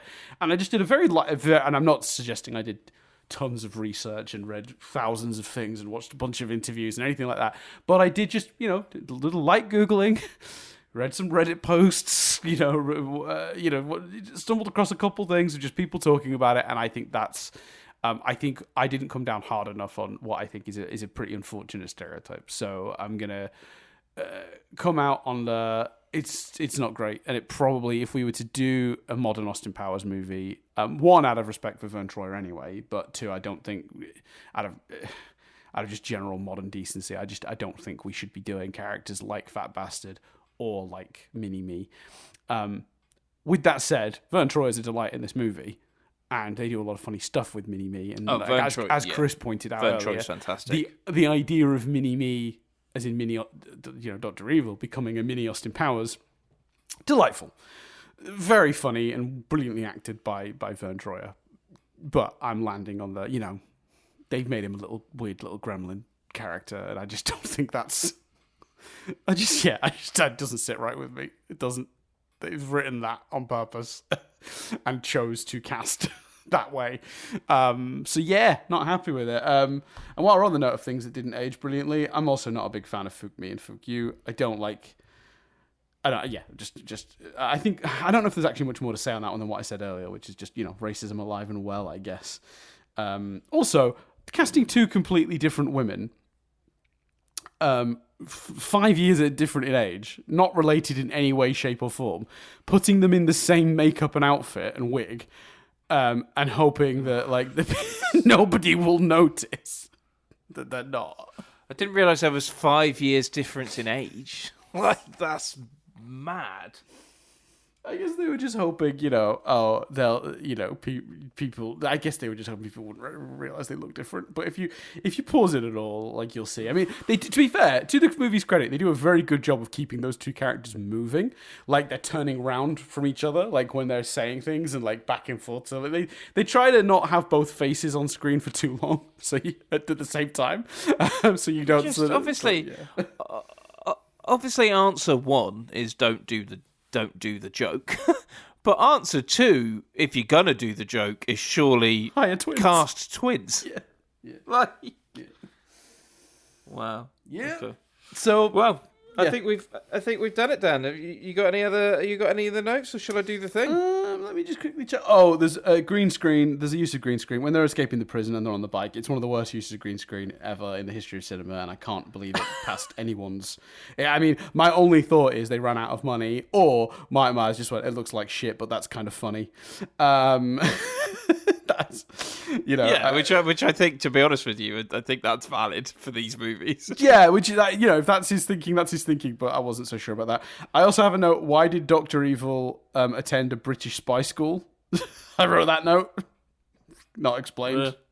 Not explained. I really enjoyed Dr. Evil's... Go on, sorry.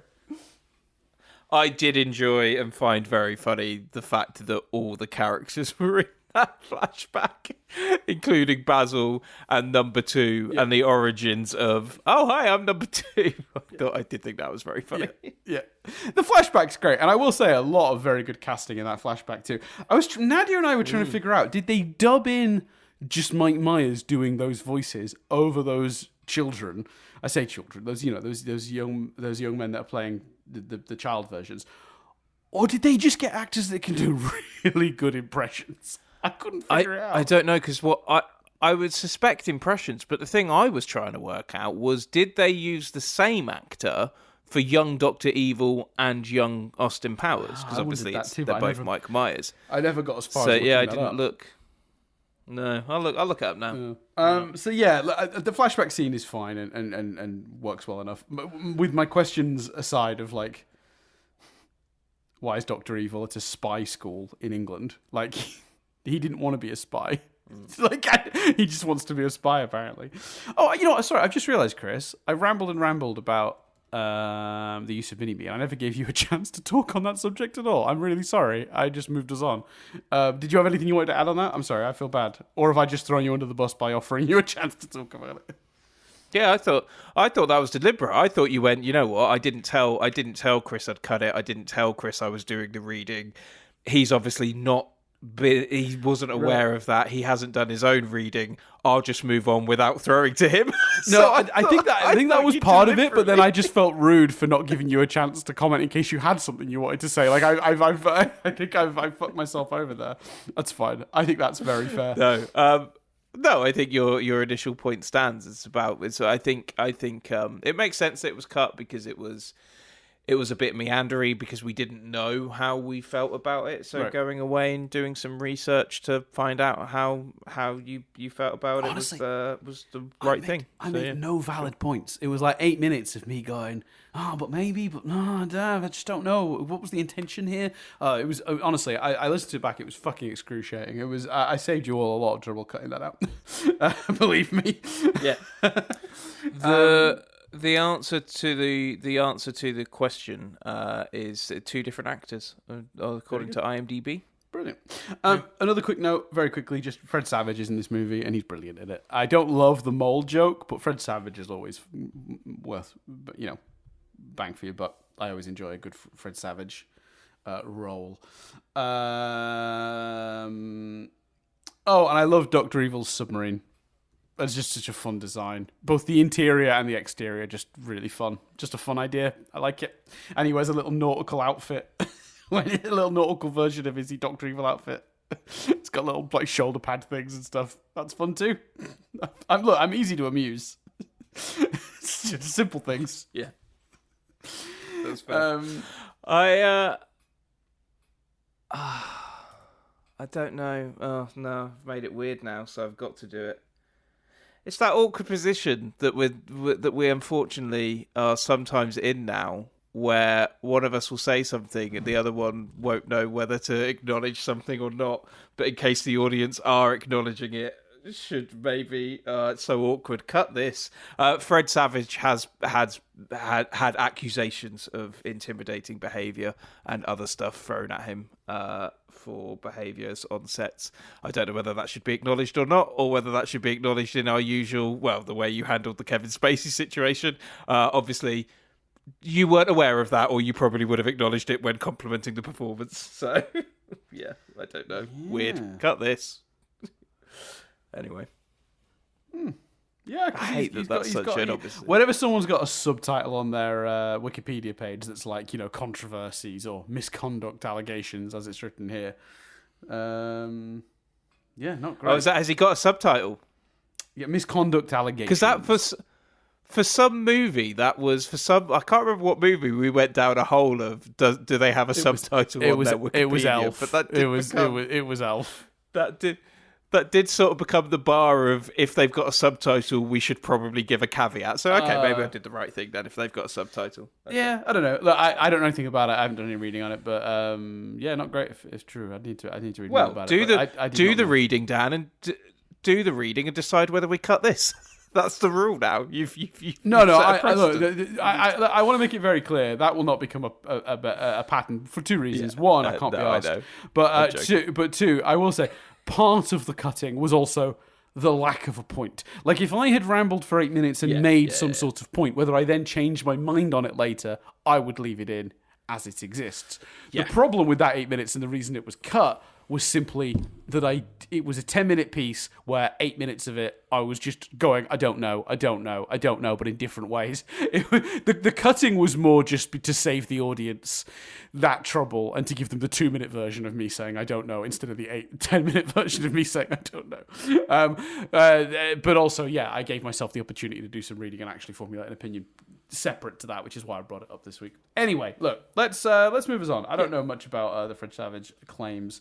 No, me neither. I just knew there was. I knew there was stuff. I believe that's a shame. Yeah. In terms of his performances, yeah, big fan of Fred Savage. I think he's a very charming, funny man, but maybe not so much in real life. Who knows?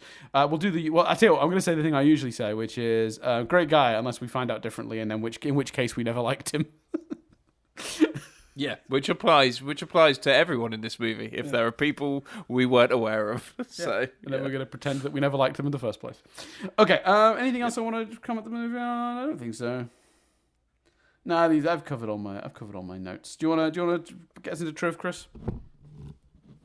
Let's triv it up. I'm gonna give you some trivia. So the key word there is some. There's not a huge amount for this movie because it just sort of. Well, it exists for the reasons you think it exists. The last one was a massive financial success. They greenlit another one. Mike Myers went off with his writing partner, wrote it, and then they shot it. There's not a big, series of, news stories or anything like, connected to this franchise where like production was mad and there wasn't a script or, And actually, I will say, it's something I should have mentioned in the previous two. When we did Wayne's World, we talked about how there was a lot of strain on Mike Myers during that time. I think, I can't remember what it was. Like, Dad had just died, and he was between seasons of SNL, and he was burnt out, stressed. He was apparently not particularly nice on the set of Wayne's World. There were multiple reports of him being difficult and not great with other people during that time. We talked about it when we reviewed Wayne's World. I'm happy to report there are literally no negative stories about Mike Myers from this, which sort of implies Wayne's World was more just way too much pressure put on a young comedian at a very dark point in his life. Not saying that excuses any behaviour from that set, but certainly implies that there was, that he's learned and grown since then. So yeah, no reports at all from these three movies that he was particularly difficult to work with. Let's see. So yeah, that's just got to cover that while we were talking about the general stuff. Oh, actually, sorry. One thing we've not mentioned: we did 3 Austin Powers movies, and we have never once mentioned the brilliant little inter-scene, between scene montages. Those little quick, snappy, tiny bit of music while they flick around. They're genius. Just what a great tonal thing. Keeps the movie moving. Just tiny bit of music, like 30 seconds. Couple of clips of him on like a set dancing with some other sort of like either characters or various models or whatever, and then we move on with this. Just a wonderful idea. They maintain them throughout the movies. They give the movie a real tone. I can't believe we've done 3 reviews and never mentioned that once, but they're brilliant. I love those, and I hope if they ever make a 4th one, they keep those that element. I love them. All right, let's do it. So. The studio reportedly had a quite long list of potential titles for this movie. The reason being that for a little while they didn't think they were going to be allowed to use Goldmember. We'll come back to that. But the other potential titles included Live and Let Shag, You Only Shag Thrice, and Never Say Member Again. And the laziest one. The one I think that was literally just like, we need one more before we go to lunch. And someone went, License to Shag? And they went, yeah, License to Shag. We'll write that one down. Because the License to Shag is the last one on this list. I don't think any of those are great, if I'm being honest with you. No, you're wrong. Live and Shag Thrice is a great title. It's You Only Shag Thrice. You Only Shag Thrice is a fantastic title. Yeah, okay, fair enough. Yeah, and I'll be honest with you, I don't like the sort of change in naming convention with this one, because it's sort of like in the first one, it's like it can work as Austin Powers, International Man of Mystery, or as a sentence, Austin Powers, International Man of Mystery. The second one's true for that too, right? Because it's like Austin Powers, The Spy Who Shagged Me, or Austin Powers, The Spy Who Shagged Me. It's like, it works as a title and a sentence. This one, though, Austin Powers Goldmember, you have to put in between Austin Powers in Goldmember, and it just, I don't know. I don't like that they changed that convention, so I would have definitely preferred Austin Powers, You Only Shag Thrice. Like, that also, as that rule works about it. During the promotion for this movie, Beyonce talked quite talked very enthusiastically about. I think I'm over-egging it, but she talked about Britney Spears basically, and how Britney Spears requested to be in this movie, was a huge fan of the previous one, and she wanted specifically to be a fembot. Britney, this is the exact quote. Britney said she desperately wanted to be in the movie and wanted to wear a bra that shot bullets. They managed to accommodate her request. It's the quote from Beyonce. So yeah, I enjoyed that.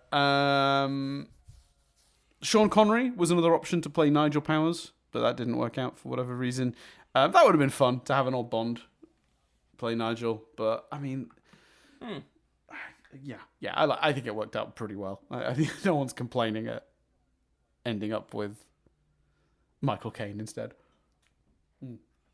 No, I wouldn't have thought so. No, it was, great choice. Yeah, and specifically because the glasses that Michael Myers chose for Austin were based on the pair Michael Caine wore in the Ipcris file from like the mid '60s.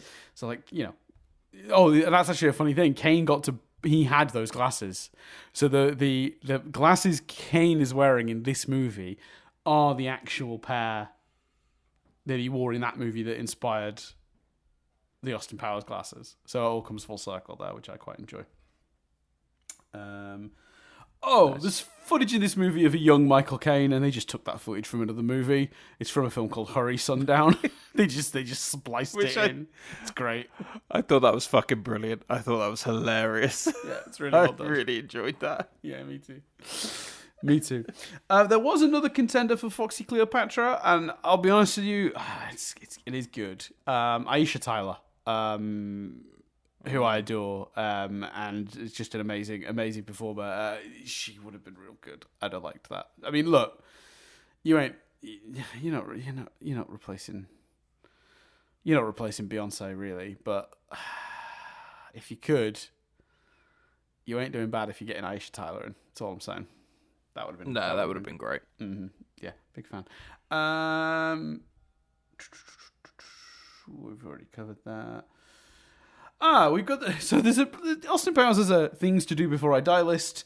In order, the full list is: become international man of mystery, save the world from certain doom, find true love, go to outer space, travel through time, backward and forward, be cryogenically frozen, catch Dr. Evil in the first act, which he does in this movie, and then it ends with threesome with Japanese twins and win daddy's respect. See? It's layered. It's themes. It's put there in the jokes. Yeah, big fan. Anyway, I like that if you read that list, it is just the timeline of the Austin Powers It's a great joke. Yeah, it's a good joke. That's a great joke. Small detail. And then it ends on something linking into the themes of the movie. It's good stuff. Mm-hmm. Well, it ends on the thing that happens at the end of the movie, win daddy's respect. So it's just plot stuff. But yeah. I will say his dad definitely doesn't grow or change, because if you look carefully in the final scene when they're watching the movie, in front of Fat Bastard, there's a seat with a sign on it that says reserved for Nigel Powers, which is genius. It's not like hung on, he doesn't show up for that either. I suppose he wasn't, was he? He wasn't there. It was because, it's Mini-Me and Dr. Evil, and then Foxy and Austin. Yeah. That's great. And on the other opposite aisle, where Fat Bastard is and speaks to them from, there's like two, I think it's a seat or two in front of him, you could see the reserved for Nigel Powers sign on one of the seats. That's brilliant. It's a good. I think though that's one of those like accidental ones, because I think originally they were actually going to have the camera like linger on it, and then in editing they took that out, but you can still see it because it's in the wide. So that's kind of like brilliant for its subtlety, but its subtlety is kind of an accident. So I don't know, like Yeah, but no, it's not an accident, Dan, because it represents the fact that he is no longer defined by his dad's absence, because he has chosen to do it his own way. Oh, it's layered like an onion, this movie. Mm-hmm. Dr. Evil's prison number is 00001. Mini-Me's prison number is 0000. 001/8, which is obviously a reference to the fact he is 1/8 Dr. Evil's size. That's fairly funny, as a little detail goes. Signs found in the background of Dr. Evil's sub read, all henchmen must clock in with their own time card.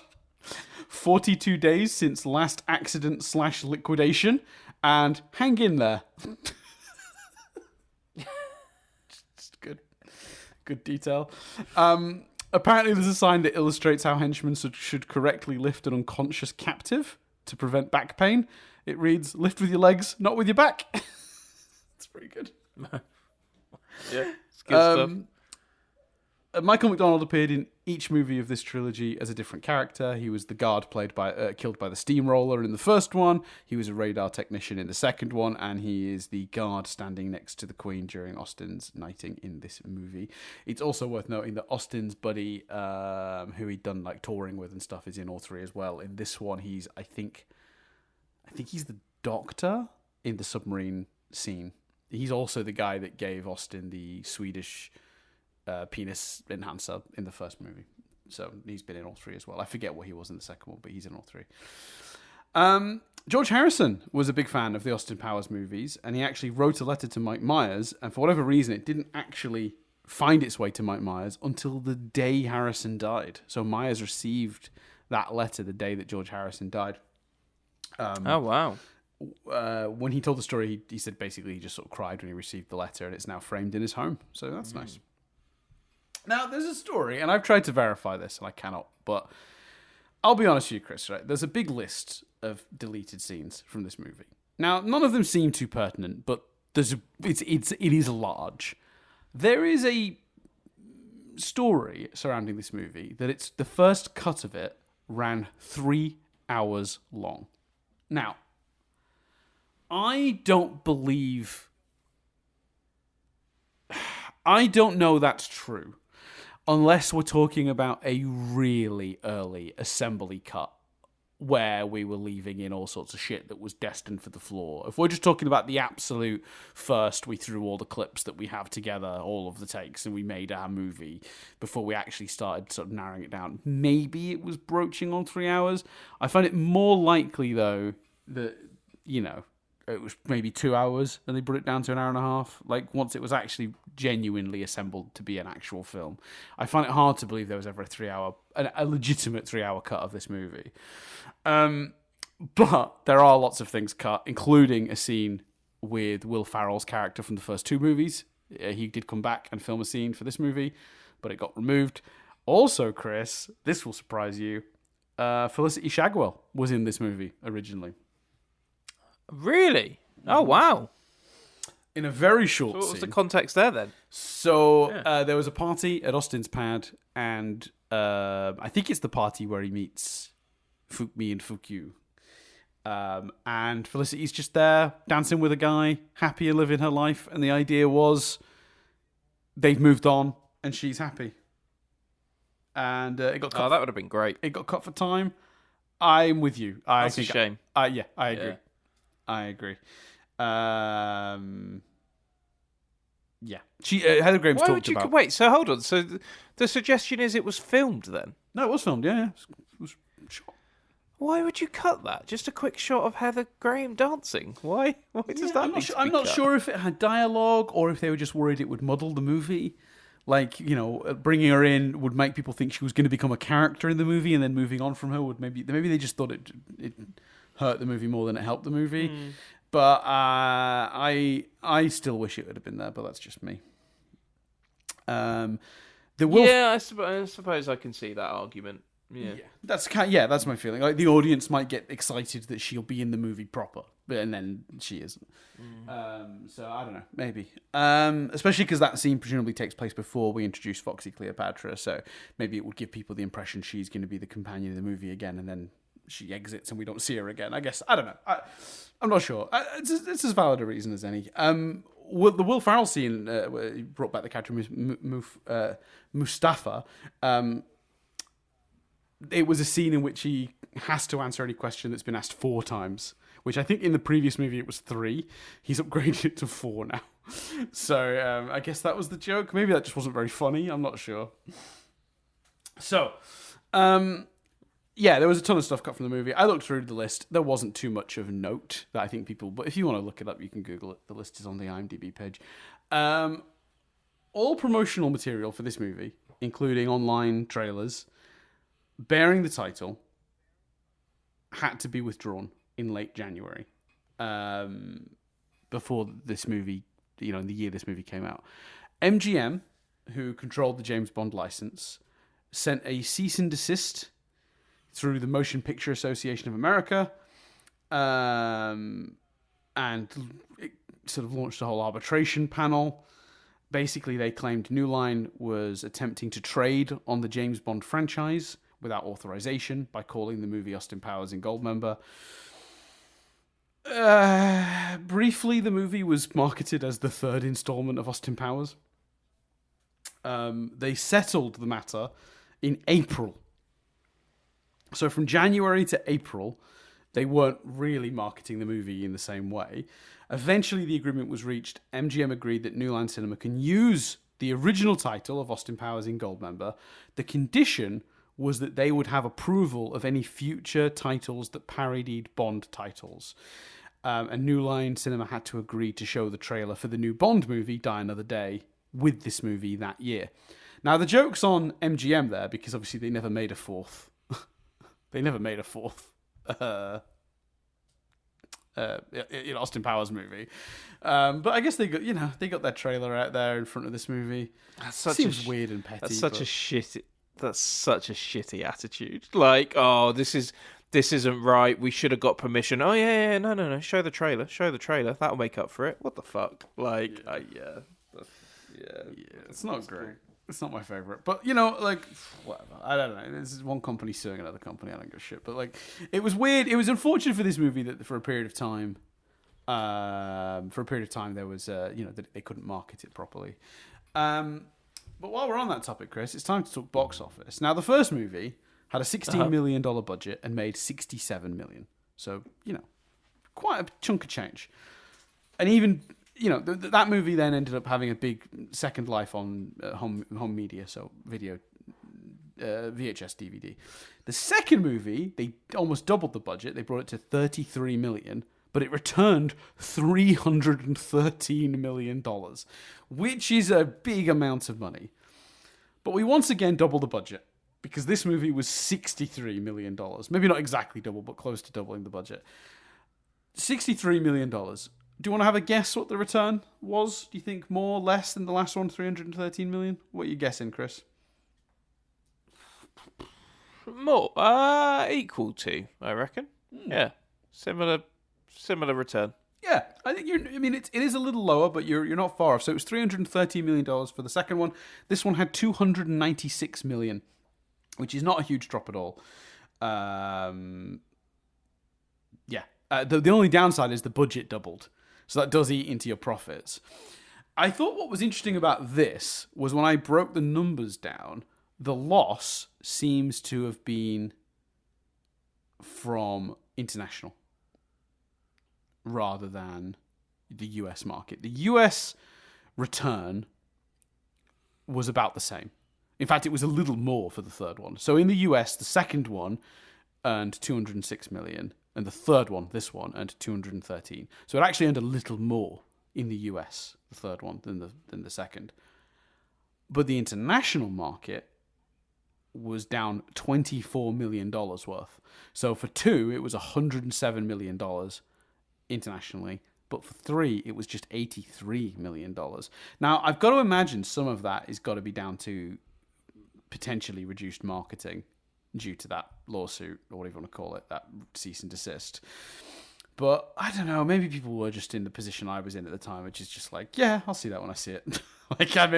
Maybe people just were like, yeah, I've seen an Austin Powers movie. And that enough of them to just take a little chunk off the top. But it wasn't, again, didn't massively harm the return. But, little handful of people less. Yeah, I think that's probably it. Because it would be hard to imagine people would go, "Oh, I hated the second one. I'm not seeing this one." I think it was maybe just some people were. Yeah, it just wasn't. It wasn't tentpole enough in their viewing experience for them to be like, "I must see this one in the cinema." Unless you were kind of, our age, not the case for young teenage. Oh, I like Donnie Darko, Dan. But for normal kids, less film snobbery kids. Yeah, they're seeing it. I don't even know. Was Donnie Darko around this time? Donnie Darko was probably after this, wasn't it? Let's find out. No, the year before. Around this time, 2001, 2002. Nailed it. In that case, I got that spot on.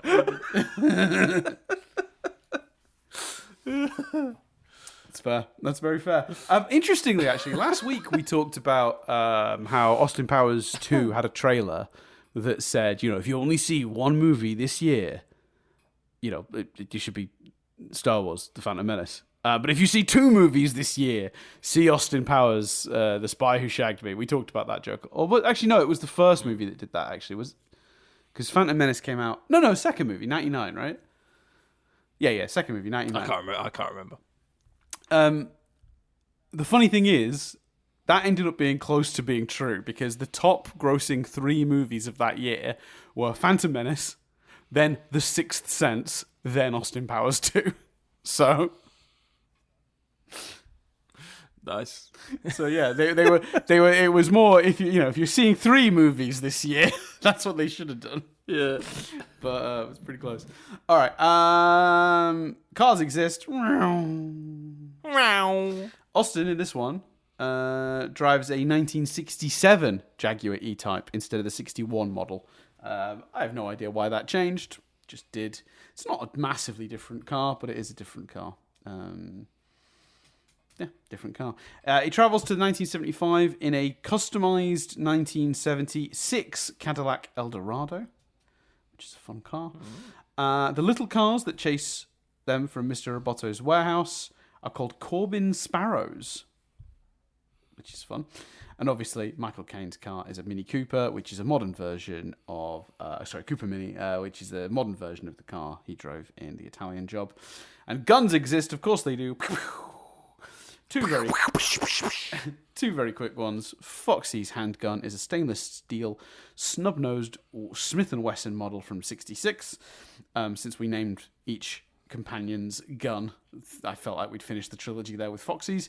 And genuinely my favourite bit of trivia from this entire series, during the opening credits for this movie, Danny DeVito plays Mini-Me and is firing a gun. An M249 light machine gun into the air.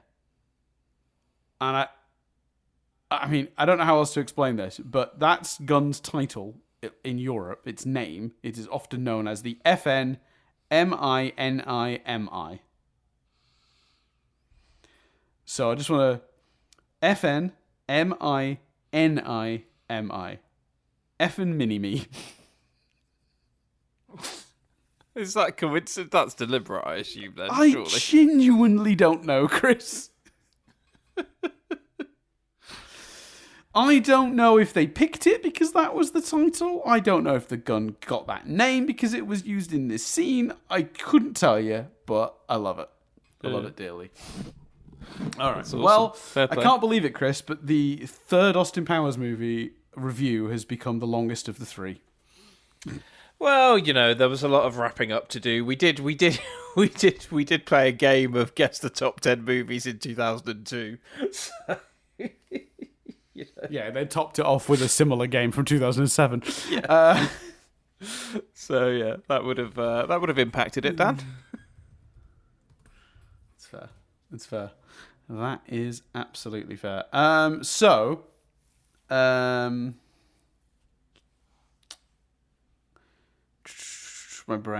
brain just switched off. Where are we going next, Dan? That's the question. Well, actually, no. First of all... Oh, shit. First of all, have you not got something? Yeah, let's wrap this up. I had a list. I've not picked from a few that I want. First of all... okay. Let's do it, Dan. Let's rank them. I'm going International Man of Mystery, Goldmember, Spy Who Shagged Me. What are you doing? Yeah, I'm doing the predictable thing of Goldmember's the worst one. Then we're going with International Man of Mystery. Then we're going with Spy. Fair enough. Fair enough. And I think I already did that in the opening minutes of the podcast. I think I ranked them then. Hey mate, I'm just trying to buy you some time, buddy. Like, now that we've discovered it. So in that case, I'm going back to you. Where we go next, darling?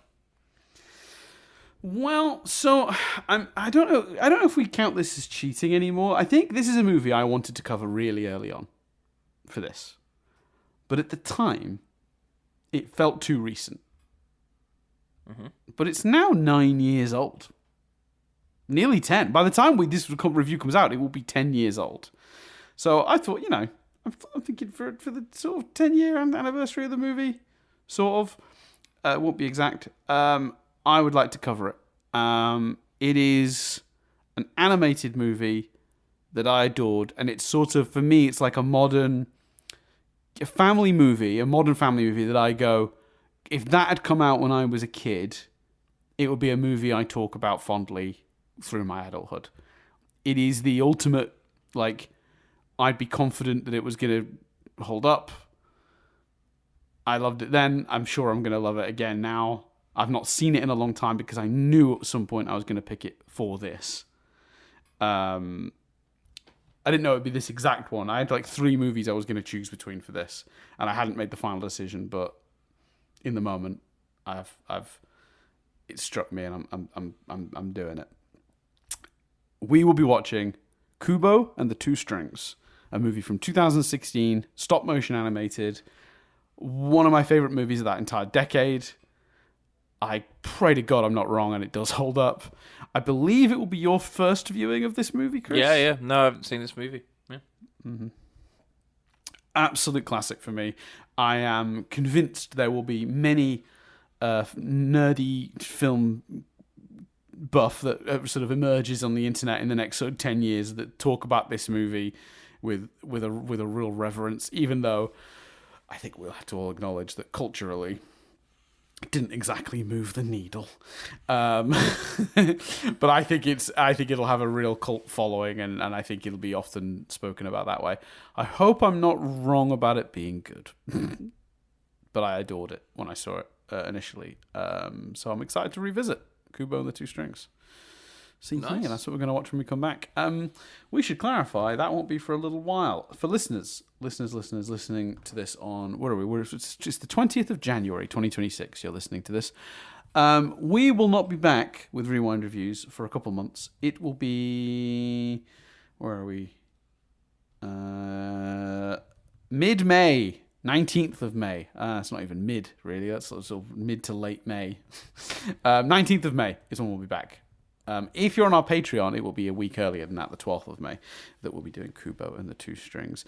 And I should say now that Chris and I have decided on our trilogy for that season, and it will be the Spider-Man trilogy, the Sam Raimi Spider-Man trilogy. So yeah, how are we feeling about that, Chris? That's exciting. Yeah, I think there's a lot to be excited about there. I'm excited about Spider-Man. I'm excited about a film I've never seen before.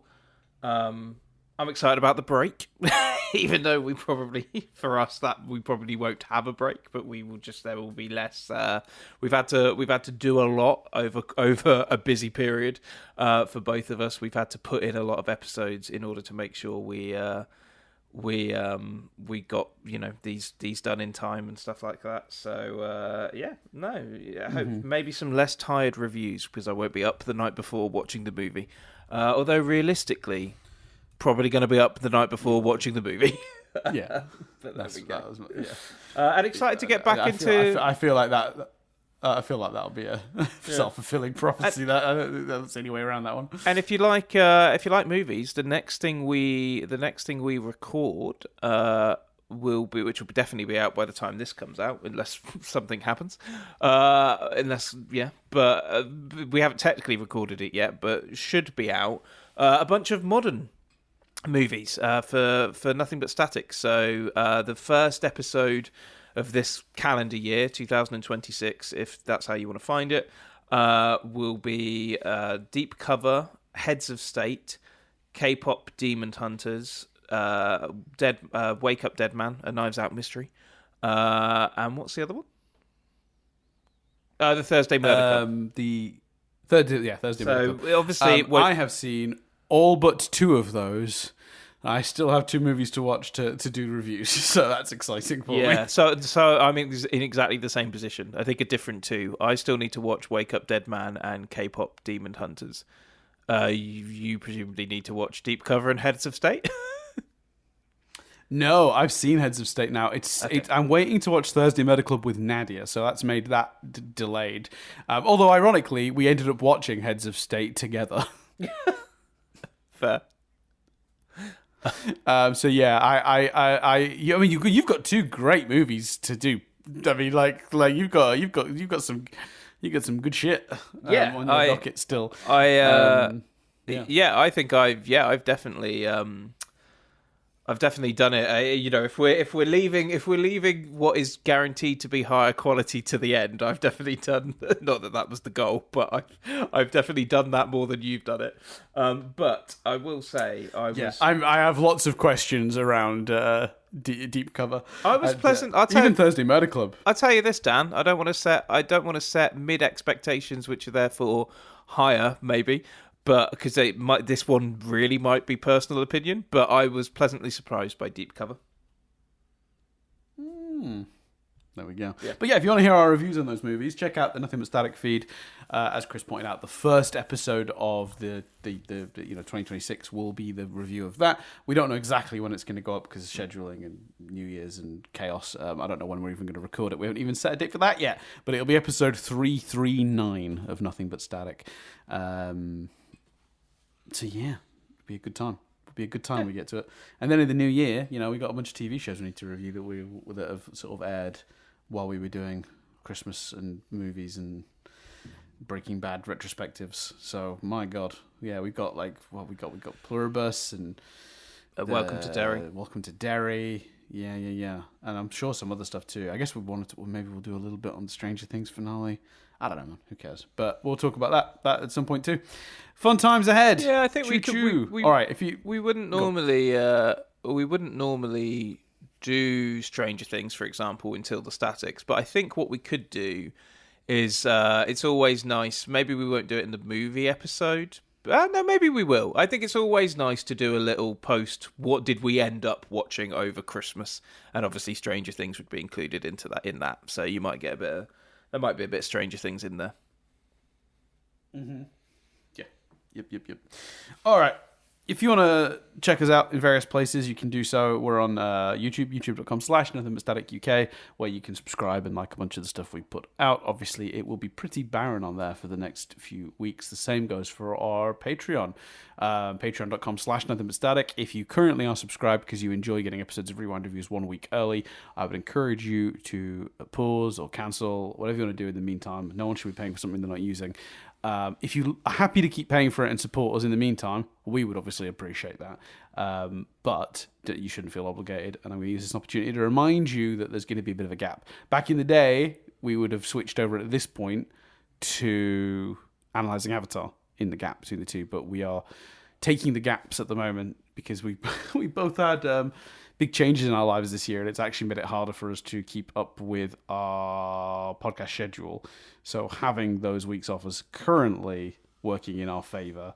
I don't know what happens when more Avatar stuff comes out or Lars of the Stars. That's going to be a question for then.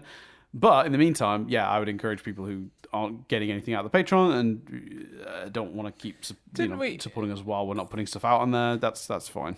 I wouldn't blame you. Didn't we do it guilt free? Didn't we work out that we'd consistently released? What was it? We'd consistently released 6 episodes a month, if not more, for like an insane number of years.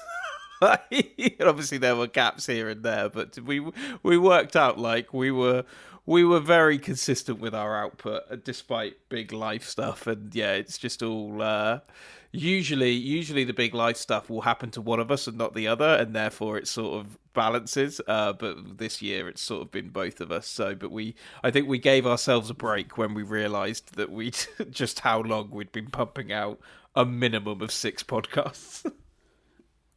Yeah, well, that's the thing is because when we were doing Steven University, that was 2 episodes a week for a while. So that's 8 plus the Nothing But Stats. So that was 8, 9. That was 10 podcasts a month. When we were at the height of Steven Universe, we were doing that many 9 podcasts, 10 podcasts a month, which is fucking insane.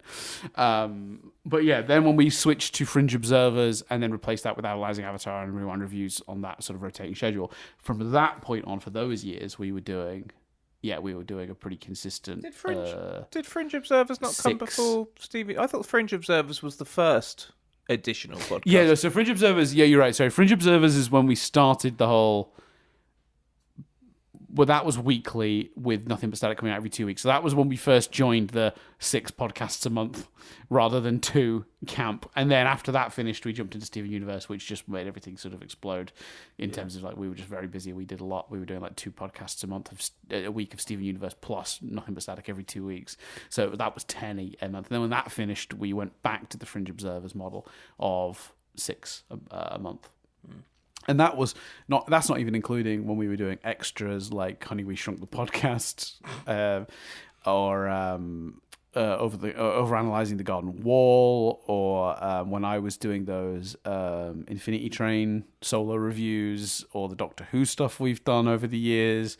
We're at a gluttons for punishment, and I think we're getting older. Of course, we're going to slow down a little bit. So, yeah, I think it's okay that we're having these gaps. And obviously, we'll have to figure out what we figure out when we get to Lars of the Stars and then whatever this new Avatar stuff that's coming is. There's Aang stuff coming.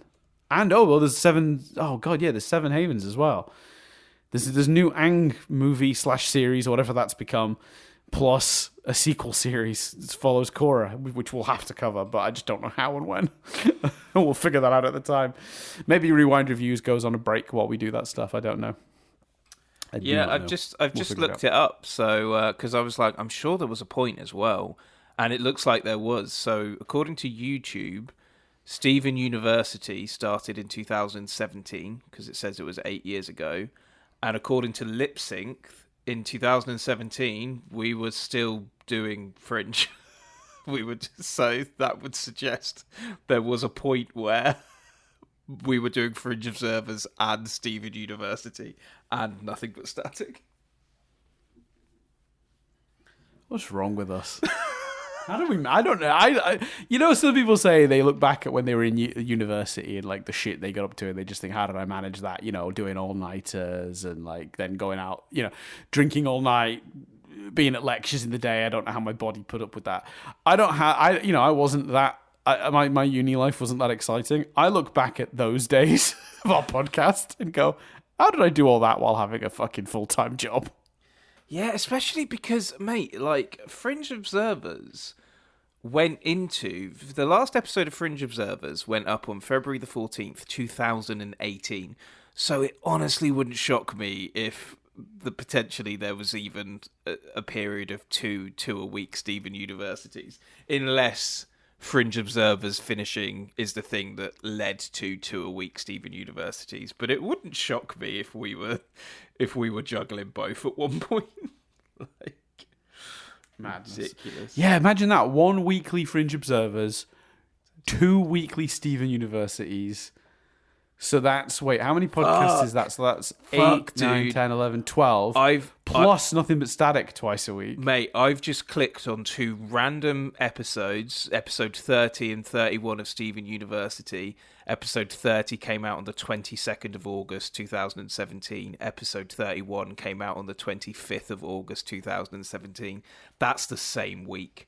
And for context, in August 2000... That's what we used to do. In August 2000... Yeah, but it's just that confirmation that there was definitely... It's not like Fringe finished and then we went to 2 a week for Steven University. Oh, I see. It's that confirmation of, 76. So we still had 24 episodes. And bearing in mind, that's not when we started doing 2 a week. That's just, at that point, we were doing 2 a week.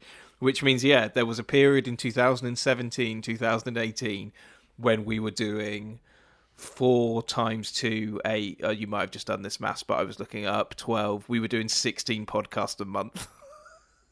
That's ridiculous. Wait, 16? So I got 8, 9, 10, 11, 12, 13. No, I got 14. Where did you get to?